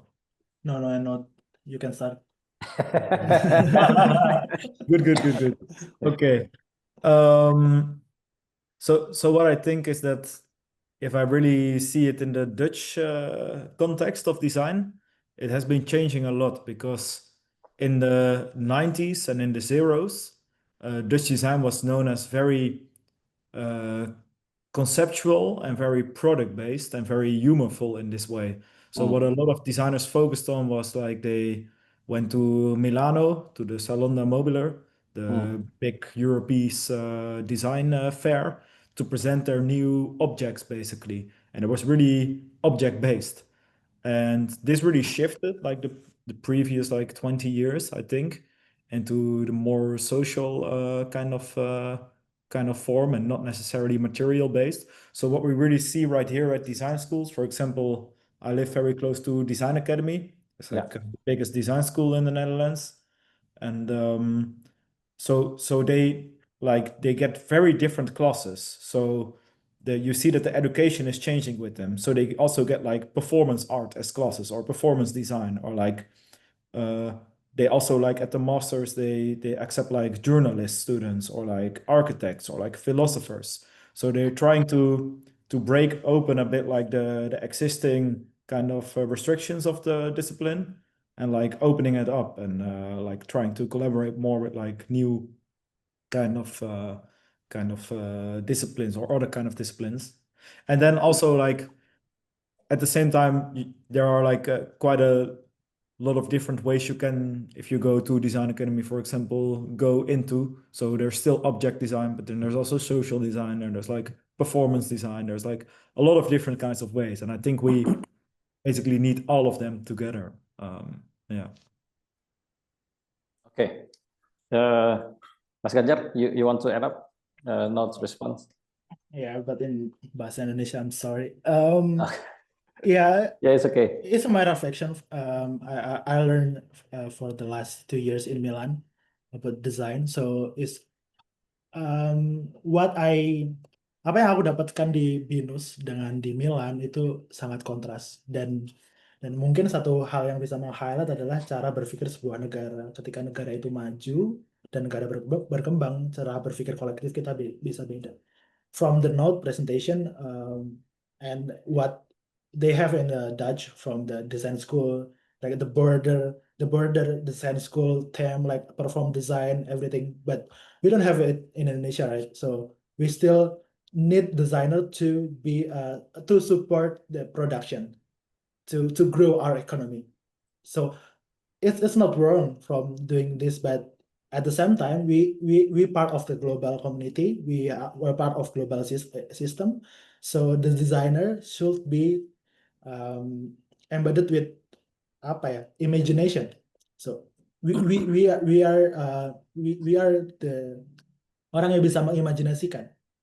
Jadi it's okay as a profession kita di sini masih harus bekerja, masih harus mensupport economic growth, belum bisa eksplorasi spekulatif itu, tapi jangan lupa bahwa kita tuh yang kita produksi adalah imajinasi. Jadi jangan lupa untuk mengimajinasikan. Apa yang kita lakukan adalah produk imajinasi yang selama ini cuma dibayangkan terus-terusan, yang akhirnya terjadi. Jadi produk imajinasi nggak akan tiba-tiba datang atau hadir besok gitu. Itu ngukurnya jangka panjang. Jadi aku berharap desain is not nggak cuma capable as a teknik secara teknis, tapi juga as a thinker for imagining our future in Indonesia. Okay. Mungkin.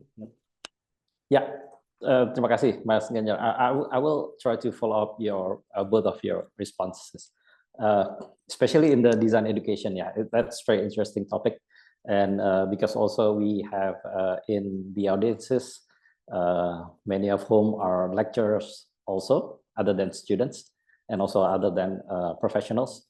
I think I'm going to go dig deeper into the topic of design education. In design education, especially in Indonesia, I think, and also in the bachelor degree education, some of us often try to emphasize outputs or artifacts as in posters, as in interfaces, or as in objects. Yeah. We're not looking for someone to blame, but what would you say, both of you, based on your educational process and also your work experiences, what would you say to our young designers who want to approach design as an inquiry, as a tool to do research and how to deal with a complex problem, as a way to produce knowledge rather than just producing artifacts? What would you say to our young designers? Because they I mean, in classes, especially in the Eastern culture in Indonesia, maybe the debates between the students and the lecturers were not really, or are not really, as excited as, for example, when I experienced it in the Netherlands. We have a more egalitarianism system between the lecturers and also the students. But in here, I think the students are a bit trapped between the cultural value and system. So they tend to not having a courage to debate the lecturers. And they won't ask how the educational system being performed in the class. So what would you say to our young designers who have those kind of critical thinkings in their minds, and they want to approach design as an inquiry tools, as a way to produce knowledge rather than just producing artifacts? Please, Mas Note or Mas Ganjar. Okay. Thank you for the question. Very nice. I recognize what you're saying. I've been teaching for quite some years now at the University or Academy of Design in Colombo in Sri Lanka, and I recognize the same kind of culture. because like the first class I gave was like you can question everything I say, please discuss me with me, and then it stayed very silent. So for me that was also like a very very big lesson. You've been there, yeah? Yeah. Yeah.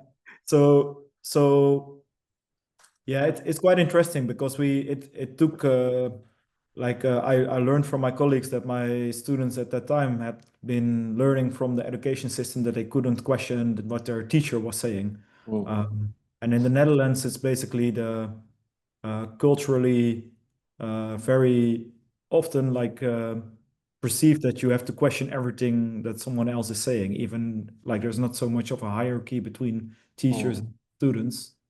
But that's fine because there are still like ways you can talk and discuss with each other. But we have to find like the way that basically that works for everyone in that situation. And what I really remember of like my when I started doing my master in social design, I had like this director of the of the education and he came from Belgium, and he told us at the beginning like you have to learn to unlearn. So, and I thought actually like well, I will be fine. But I think in the end I learned a lot because what he meant with this is like that we learned a lot of kind of ways of how we discuss or how we design or how the existing power structures are, and we kind of they're in a way forced upon us, but we adjust to them and we organize our lives through them. And it's really hard to unlearn or to unsee something how it is right now. So if you train yourself to unlearn what is existing, then you can basically go behind the existing structures and start to question them. So it's really a form of like what kind of questions you can ask. I think like these kind of methodologies of asking like what if questions can be very so that's what it reminds me of. Nice. So I think it depends also from the lecturers, yeah, to provoke debates and the situation of the class to incorporate how Yeah, well, and then, but also like I teach at the Royal Academy in The Hague in the Netherlands, and there I have like it's like a master in industrial design and like redesigning industrial systems. And there actually I have like a lot of students from all over the world, so like some of the Netherlands, but like it's very international. And their students sometimes ask me to even be more critical. So I'm like sometimes also like it's also it's basically I think it's also good when students ask this to teachers or the other way around. Like it can be it's always like a discussion, like a talk ongoing. yeah that's I think very insightful from Mas Naut. Mas Ganjar, do you have anything to say? Melanjutkan dari Mas Nut, we need to facilitate the conversation, I think. So we don't have a lot of room like this to talk with the international speaker or to try to challenge our like what we learn to unlearn. So we need to facilitate the conversation. So everyone needs to be facilitate conversation to open their mind, to open their self, to open the new things and to learn and unlearn. So I think we need to facilitate. So what I'm doing in Go Data Lab, kalau di Go Data Lab saya itu nggak pernah menyuruh teman-teman yang ada di Go Data Lab, tapi saya bertanya what we need, apa yang kita bisa lakukan untuk sebuah kondisi. Dan saya mengiyakan semua jawaban yang terjadi. Kayak misal virtual skill competition itu bukan dari saya tapi dari teman-teman. Kita bisa bikin kompetisi online, Mas. Oh, bagaimana caranya? Jadi saya following up ideas. Jadi nggak pernah kalian bikin, no. Tapi every day saya maparin mereka sama sebuah masalah. Kita pandemi, kita harus ngapain, kita harus ngapain. Jadi ya saya facilitate the conversation supaya mereka kepikiran. Dan ketika mereka melakukan apapun, sejelek apapun, sekurang apapun, kita harus validasi apa yang sudah dilakukan as a progress. Because we are designer, right? So nggak hadir dalam sebuah hal perfect tapi iterasi terus. Jadi mungkin itu yang praktikal pernah tak lakukan di Gadget Lab dan selalu masih tak lakukan. Awesome. Yes. So we should facilitate more into the conversations and always start with the problem. Yeah. Yes. Not start Yeah. with what are you going to produce No. in the medium. Yeah. Always start with the problem. Okay. Awesome. Thank you. Mas Maud. Can I add? Sure. Can I add something up on that? Sure. I think that's really good point what you're saying, like with facilitating the conversation. And I think also how you facilitate the conversation can also be within the assignments you give as as university to your students. So to give like an example, how I do this, like I have this one class. It's like 3 months a year, and it's like the bachelor design students. The first years, they just come from high school, so they're completely new to design, and the class is called 3D design. So they think we're going to make like 3D objects or like models. Yeah. And then the first class, I always let them bring like an old vacuum cleaner, and they have to take it apart as far as possible and like really discover how 3D design actually works. So it's like also approaching maybe assignments from a different angle to see what you want to achieve out of it, like what kind of things you want to teach. Okay, so learning by practice directly, and observing and doing research and get into the problem, right? And redefining the problem. Am I right? Exactly. Exactly. Cool. Okay, we have two audiences already raising their hands. Maybe I will give the floor to them first, and then after that, I will check on the questions on the chat box, and I will share it to Mas Ganjar and Mas Nod. Yeah, can we do that? Okay. Yes. Maybe I will give the first opportunity to Almas Salsabila. Yes, thank you for the opportunity. Hello, Mas Ganjar, Mas Nod.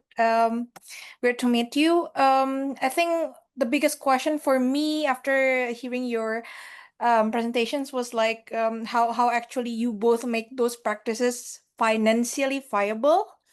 I'm building something, I'm building initiative, but I don't know like funding, even like sponsorship is never enough to build more. So how do you guys make this viable until now? Mungkin in Indonesia like cari duit dari mana sih sebenarnya bikin kayak gini? Okay, thank you. Thank you. Would that be all? Okay. Mas Salsabila, please can Mas Nod and Mas Ganjar answer it? Yeah, sure.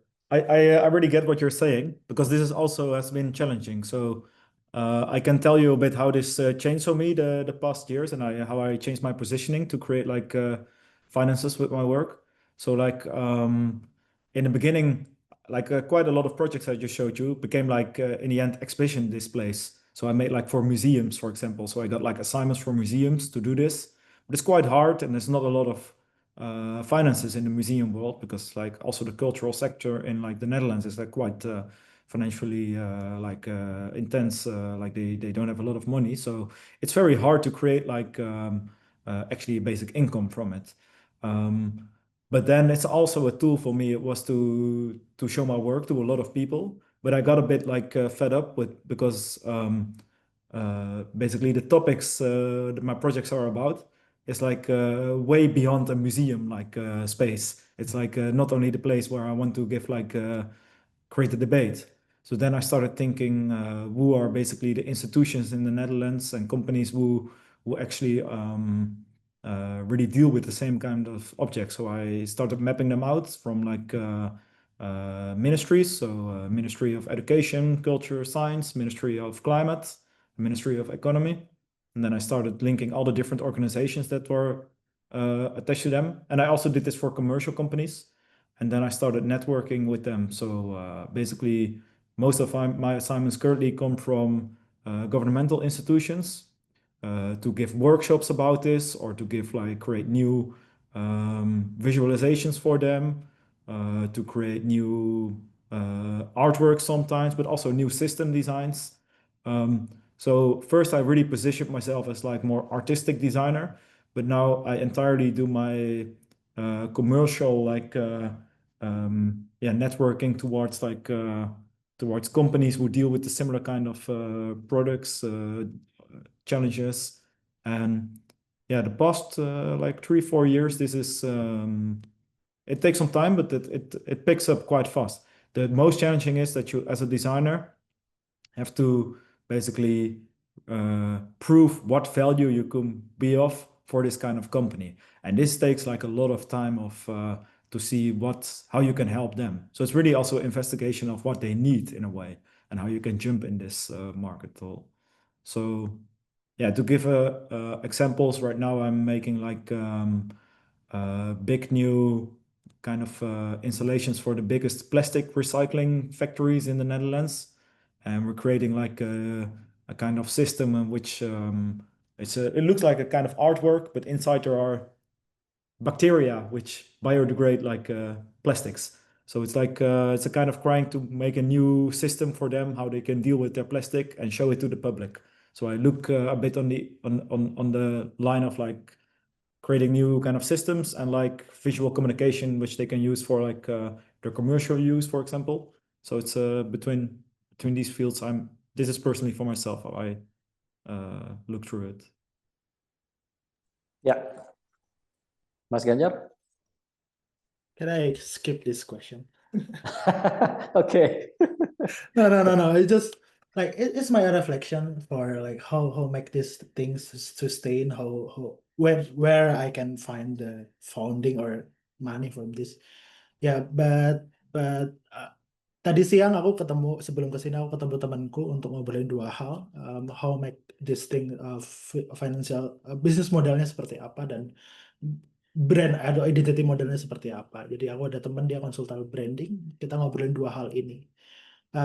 Aku mau membawa sebuah gagasan utopis dan karena konteksku di kabupaten, ini cara berpikir yang berbeda. Di kabupaten ini orang-orangnya istiqomah untuk menjalankan sesuatu. Jadi di Jogja ini penuh dengan seniman. Kalau kamu ke Jogja, if you are coming to Jogja, you will find a lot of person doing what they love without knowing how to earn money.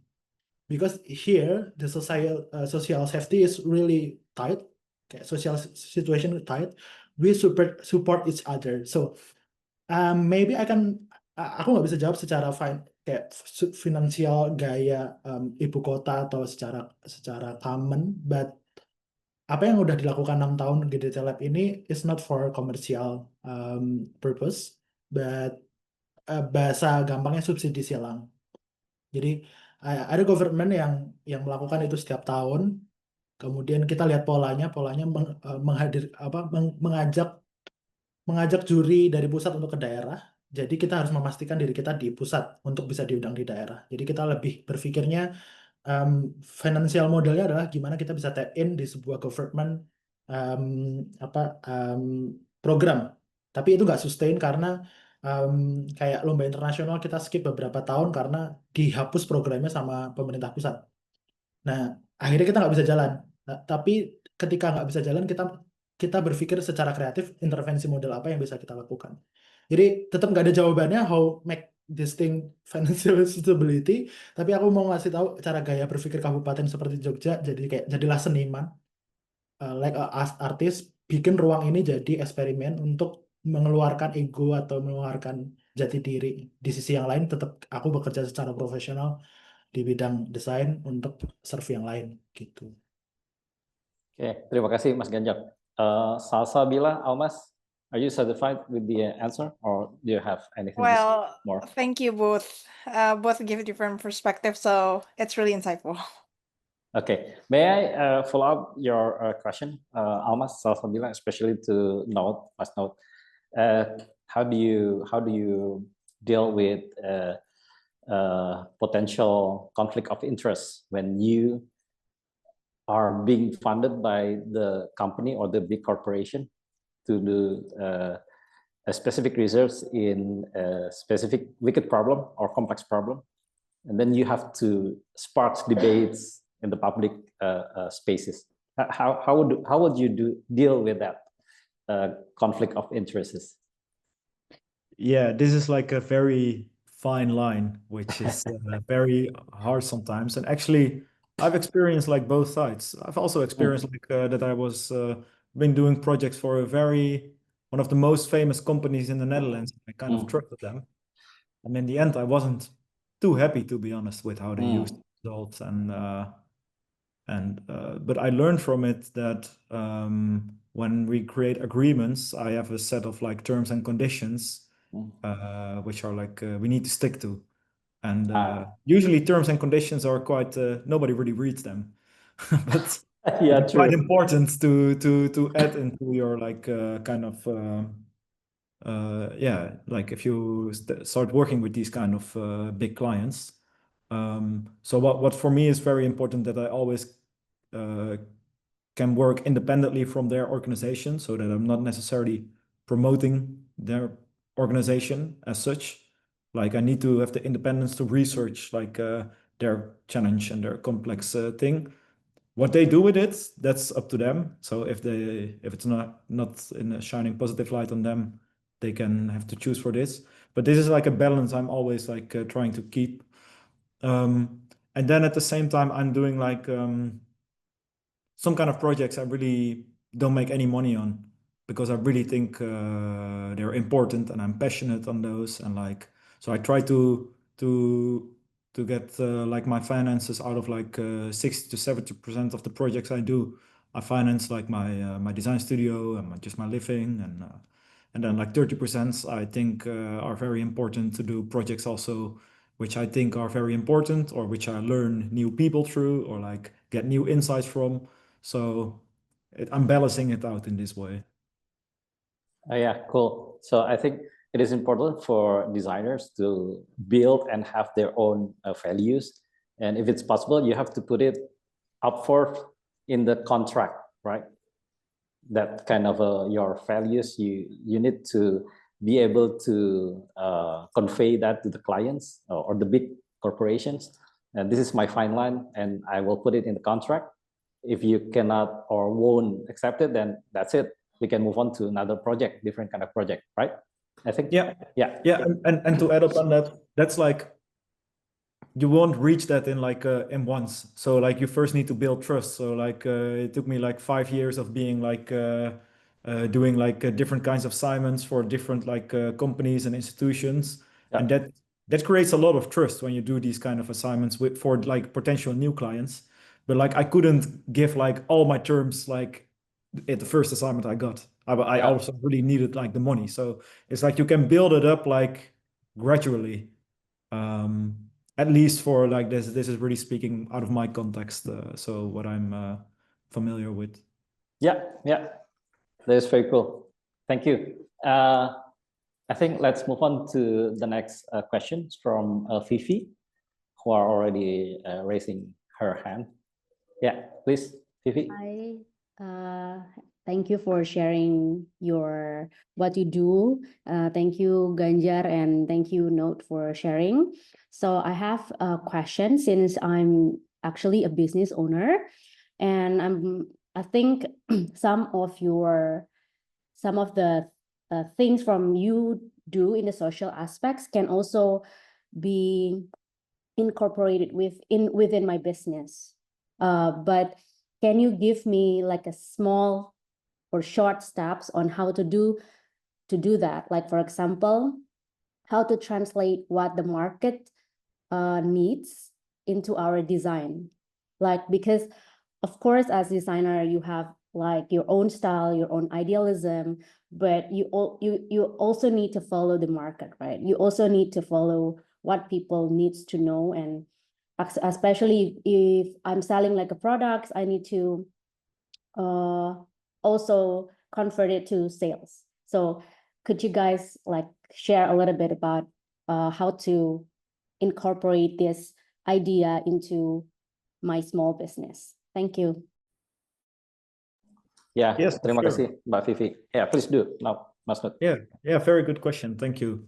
So I think I have like what I learned and what I really do right now is that in the past I gave like a kind of agreement with the company that I would make, for example, one product for them.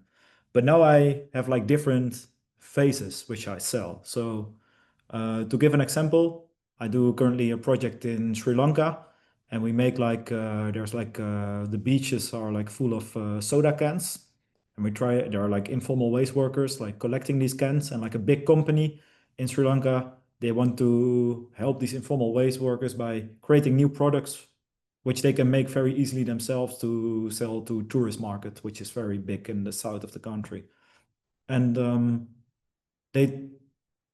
so for me, the first logical step was meeting these communities and seeing what the challenges are and what their skills are and their knowledge.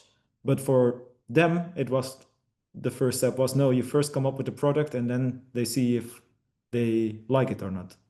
And what I now usually do is like I create different phases which make it very easy for a bigger company to hire you. So like the first phase is just like contextual research. So actually they give you a brief, and you take like maybe 1 week or 2 weeks to figure out what this brief actually is, what the opportunities are in there, and to see like what steps need to be taken.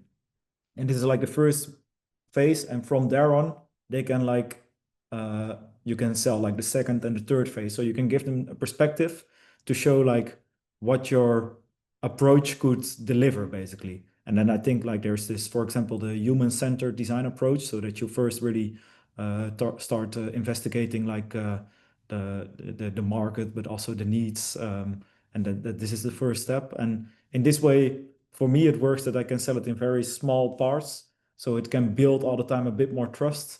And at the same time, you can also like create like more like market research in upfront. Hopefully that answered a little bit the question. What do you think, Mbak Vivi? Do you need more elaboration from Note? Thank you for the answer, Note. And actually, I think I need more perspectives on as a business owner, because I know what you do is as a designer, but for me is I'm the owner, and I have to translate this to like my team, for example. So I'm actually the big company, from the big company perspective, let's say. So how can we like translate what we need, for example, to the designer? That's probably what my question is. And like how can we translate the problems to figure out what kind of design that we need, something like that. Hopefully it won't be too much to answer. So do you work with designers or not? Yeah, so I'm currently having like a business which we are selling product directly to customers, and I have my design team, right? So sometimes the question is like, what kind of design should we make for selling these products? Like what kind, it's not about the product, but it's about like the promotional materials, like let's say like websites for the marketplace, for the social media. So how can we how to say, like how can we create a design that support these products and it convert to sales? Like it's sometimes it's the questions that we have in the team. So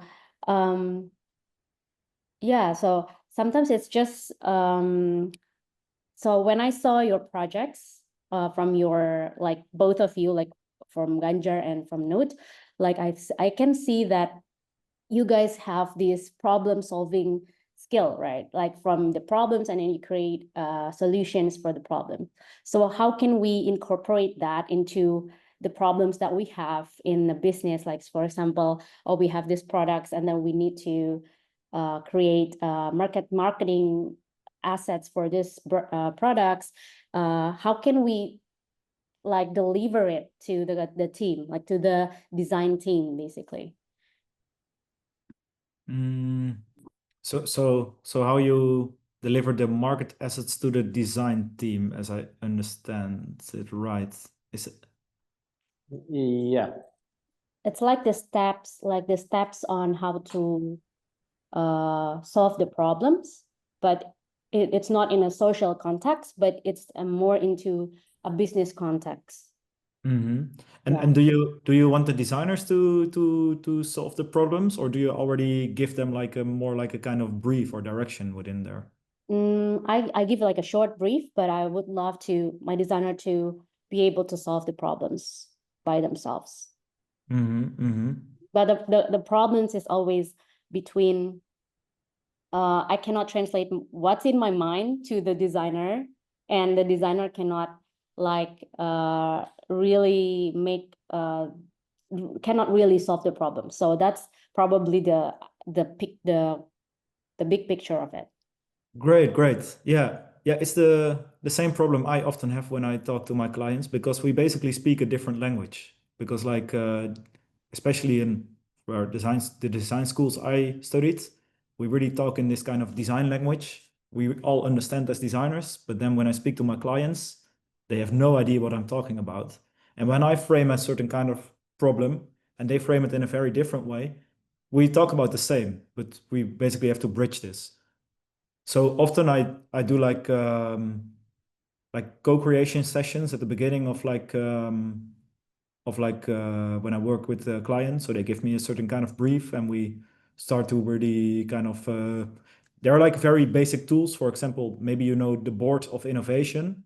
They deliver kind of design thinking tools for free, which you can use to bridge gaps between clients, but also with team members. So they give like a kind of brainstorm tools, or like a way so you can all think in the same way. So it's just like it's like digital tools, or like you can print them, and like a very short co-creation session to actually start talking the similar language. And then that often really helps me to figure out if we're on the same line, and if we understand the problem in the same way, or like maybe it's not a problem but the opportunity. So this is what it reminds me of how I do this. Yeah, I think that's a good answer. Now, Mas Ganjar, you want to add up some perspective? Yeah, it's quite complex. So yeah, it's about the design mindset and how the design can do in their perspective. Aku bisa bilang harus di shifting, reframing bagaimana kalian mendesain. Jadi mungkin kita di ruangan ini masih melihat desain is a communication visual or visual. Kemarin aku baca ada orang yang mempertanyakan desain, tapi sebenarnya mempertanyakan visual. Jadi kayaknya kita harus seperti yang Not sampaikan tadi di awal tentang desain, banyak bentuk desain tadi. Jadi kita harus kembali ke desain itu cara berpikir. Jadi ketika ada masalah, sebenarnya aku setuju sama Not tadi, co-creation, co-design. Kayaknya first step-nya adalah dengan desain timnya, co-design how to work ideally in your organization. Jadi desain bareng, bagaimana kalian mendesain. Ini mungkin rada meta, tapi kayaknya itu akan solve karena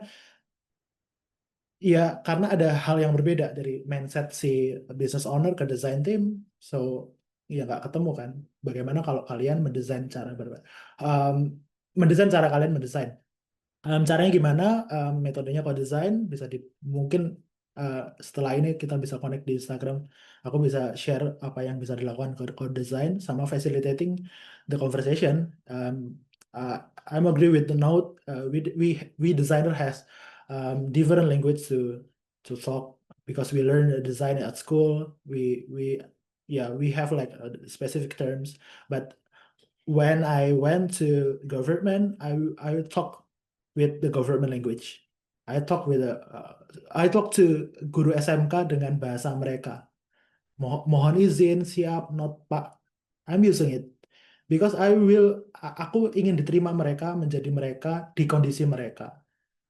Tapi dengan kesadaran bahwa aku tetap desainer yang melakukan desain dalam kondisi itu. Tapi it's a part of my intervention.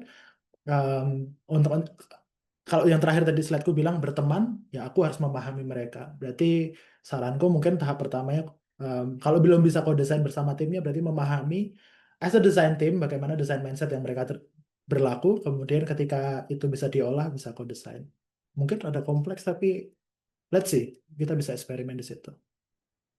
Ya, terima kasih. Thank you, Mas Not and Mas Ganjar. And also, Mbak Vivi, if I may add up to your questions, for your in-house designers, you may also can reach out to IDEA. We can help your in-house designers with a specific workshop, how to translate your in-house designers to understand what your business purposes and goals, and maybe we can have some co-creation workshop, a small, it can be online, offline, or anything. We can look for that kind of possibilities. And I will also definitely ask Mas Ganjar and maybe Mas Naut if it's not too expensive to bring him from the Netherlands to here. So, Mbak Vivi, please provide the enough capital for it, and we can talk after this session. Yeah, but thank you for the question, Mbak Vivi. Yes, terima kasih. So, Mas Ganjar, Mas Naut, and everybody in the audiences, I will read one more questions, if I may. Is it still okay? Because we are already exceeding our deadline time. Okay. No, it's yeah. fine. It's fine. Okay. Yeah. We have a question from the audiences. Okay, I think this suits for a note. How can e-waste management system be initiated in a developing country where the main focus is still in producing solutions rather than addressing the waste issues? Please note. Okay, thank you. Thank you for the question. So how can e-waste management system be initiated in a developing country where the main focus is still on producing solutions rather than addressing waste issue? Okay, Yeah. very good question.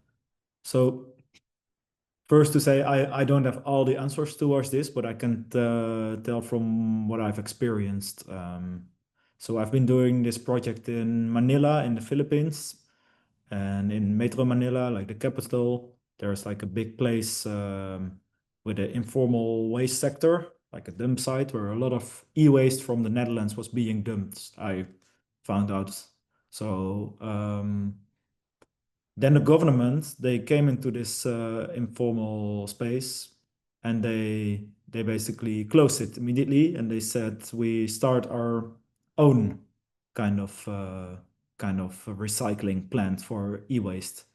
And it took 1 year, and then it failed. It got bankrupt because they didn't have the knowledge of like how to recycle the e-waste.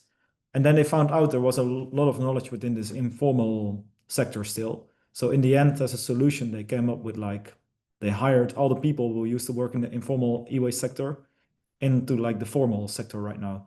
And then it started working. So this is like something that reminds me of.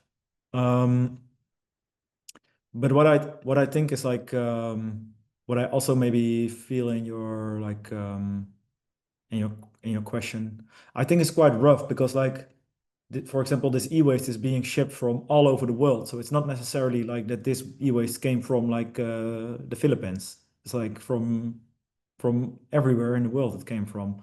So it's kind of forced upon them in a way, and so there's a kind of strategy that you look to where all this waste comes from and the effects from this, but then there's also the strategy of like in the country itself, like what kind of e-waste is being produced, and like what people think about this or know about this sort of. I think there's like a lot in like education from like both sides. So what do you do with your phone when it's broken?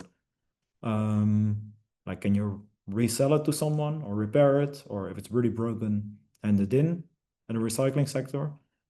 I think there's like, as far as I know, in the Netherlands, there's still quite a lot of education needed towards this topic. And I think this is like in different places. So like there's kind of education inside, and then also from outside, what's happening. I think like what I see in the Netherlands, like this kind of only got like the recycling sector got better once the government stepped in. So basically, there are laws that every company needs to recycle this much, or like if you produce electronics, you need to have also a handing in point in your store, for example. So once this happened, it started like getting better. Yeah. So it's not a very direct answer on the question, but Yeah. I think it's a very complex question. Definitely. Maybe we will need another session to discuss about the US problem all over the world. Yeah, once note. But I hope it answers. Yeah. I think we can move on to the next question. I think this can be answered by both of you. Since every people have different backgrounds and perspective, I don't know, I think in terms of the users and also the clients, this person would like to know how do you encounter cultural differences throughout your projects. Please, Mas Ganjar, Mas Not. Ya, pertanyaan menarik. Terima kasih pertanyaannya. Satu hal yang mungkin teringat gara-gara pertanyaan ini adalah saya pernah jadi juri di sebuah SMK di Jakarta Selatan atau Jakarta Timur. Kemudian selama penjurian itu saya berinteraksi dengan guru di sekolah itu. Terus guru ini sudah menyambut saya ketika saya datang jam 8. Terus kemudian saya pulang jam 5 itu guru ini masih di sekolahan. Jadi guru ini seorang ibu yang dia punya 2 anak. Terus berarti hampir total harinya itu dihabiskan di sekolahan. Padahal dia punya anak juga di rumah. Saya mau bilang bahwa kita harus duduk di diri orang yang kita ingin apa ya, kita ingin intervensi atau kita melakukan desain. Jadi ya memang menghadapi cultural itu kadang-kadang kita resist kan, kayak kok begini. Tapi kalau kami di GDT Lab itu tuh mau memposisikan diri selalu bersama mereka. Nah, yang kami lakukan tahapan-tahapan adalah menjadi mereka dengan mengikuti mereka kehariannya apa. Kalau yang dilakukan di Kalimantan Selatan, di luar kompetisi itu malam-malam secapek-capeknya kita sempatkan untuk nongkrong ngopi bersama para guru ini. Jadi ya mau nggak mau, kita harus tahu behavior mereka gimana. Dan itu adalah cara untuk akhirnya memahami supaya waktu kita berinteraksi dan melakukan intervensi, kita menggunakan bahasa mereka. Lagi-lagi kita harus um, di sisi mereka. Jadi datang sebagai datang mungkin sebagai stranger, orang kota, orang Jakarta, orang Jawa ke Kalimantan. Tapi kita ketika di sana kita behave kayak mereka. Jadi kita mengikuti mereka. Jadi, mungkin butuh waktu, butuh energi lebih untuk melakukan, tapi itu mungkin yang selama ini dilakukan sama GDT Lab untuk menekel masalah itu.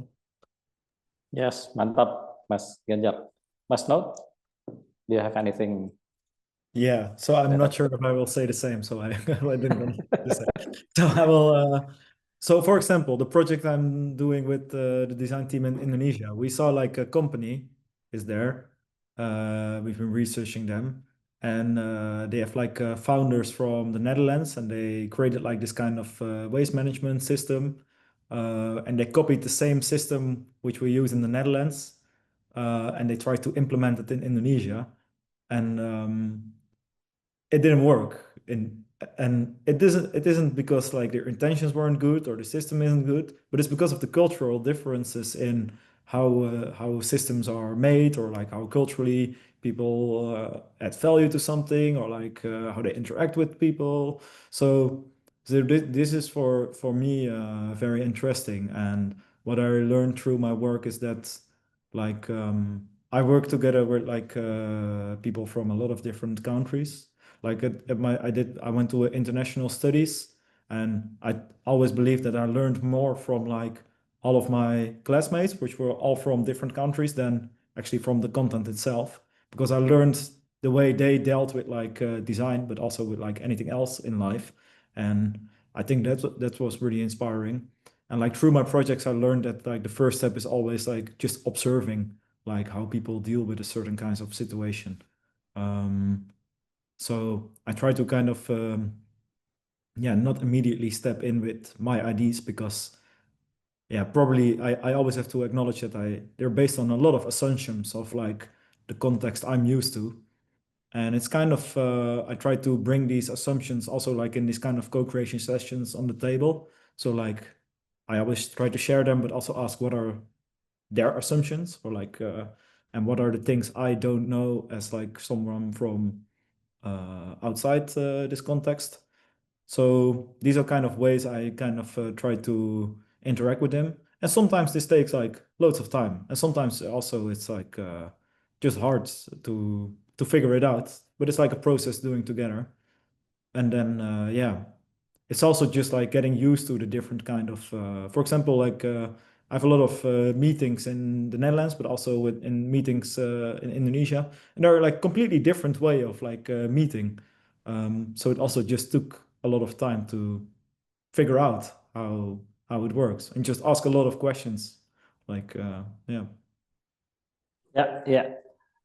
So I think the first one is we still need to empathize with the problems with the clients, with the users, and then after that we need to follow up the empathizing session with starting to facilitate conversations, co-creations. It might take some time and energy and maybe money, yeah, but then we have to go through that kind of a process as a designer, right? Yeah, okay, that's a very good question. Sorry, answers, and also a good summary as we have reached or way past our deadline, or not deadline. We should end our sessions actually by 6 p.m. now in Indonesia, but it's already 20 minutes late. That's also a cultural thing in Indonesia, yeah, not compared to the cultural behavior or social norms in the Netherlands. We cannot be late, we cannot be too early, yeah, we have to be on time. Yeah, I apologize for that. But the thing is, we have reached our today's end of today's session. I think I would like to take a moment to synthesize our key insights from Masnode. We learned that critical design research helps us to see the invisible systems that shape our world, and we can use design to provoke, to create debates in the public spaces. From Mas Ganjar, we saw how service and behavioral design can rebuild educational systems, yeah, especially in the vocational education system here in Indonesia, to serve the communities more meaningfully. Then together, both of our amazing speakers remind us that design is not just about form. It is about responsibility, awareness, and transformation. On behalf of BINUS University and also IDEA, I would like to thank both our speakers, Mas Naud, Mas Ganjar. Hopefully, I'm sure this is not our last meeting or session of discussions. We'll have more exciting discussions in Indonesia next February 2026. And also everyone who have spend that time and join us today until the end of the session. Please make sure to complete the attendance form to receive your certificates, and also for the students, your SAT points. Let's continue designing not only for impact, but also for meaning and creating new values. Thank you, Pak Budi. Thank you, Kak Tasya, for making this webinar happen. Thank you, everyone. Thank you, Mas Not. Thank you, Mas Ganjar. And have a wonderful evening. But before we do that, we must do the mandatory cultural things from Indonesia, is to take the photo session. Yeah. So everyone who can open the camera, let's do the virtual photo session. This is very Indonesian. I'm getting used to it already. You're getting used to it already. Yeah. Okay.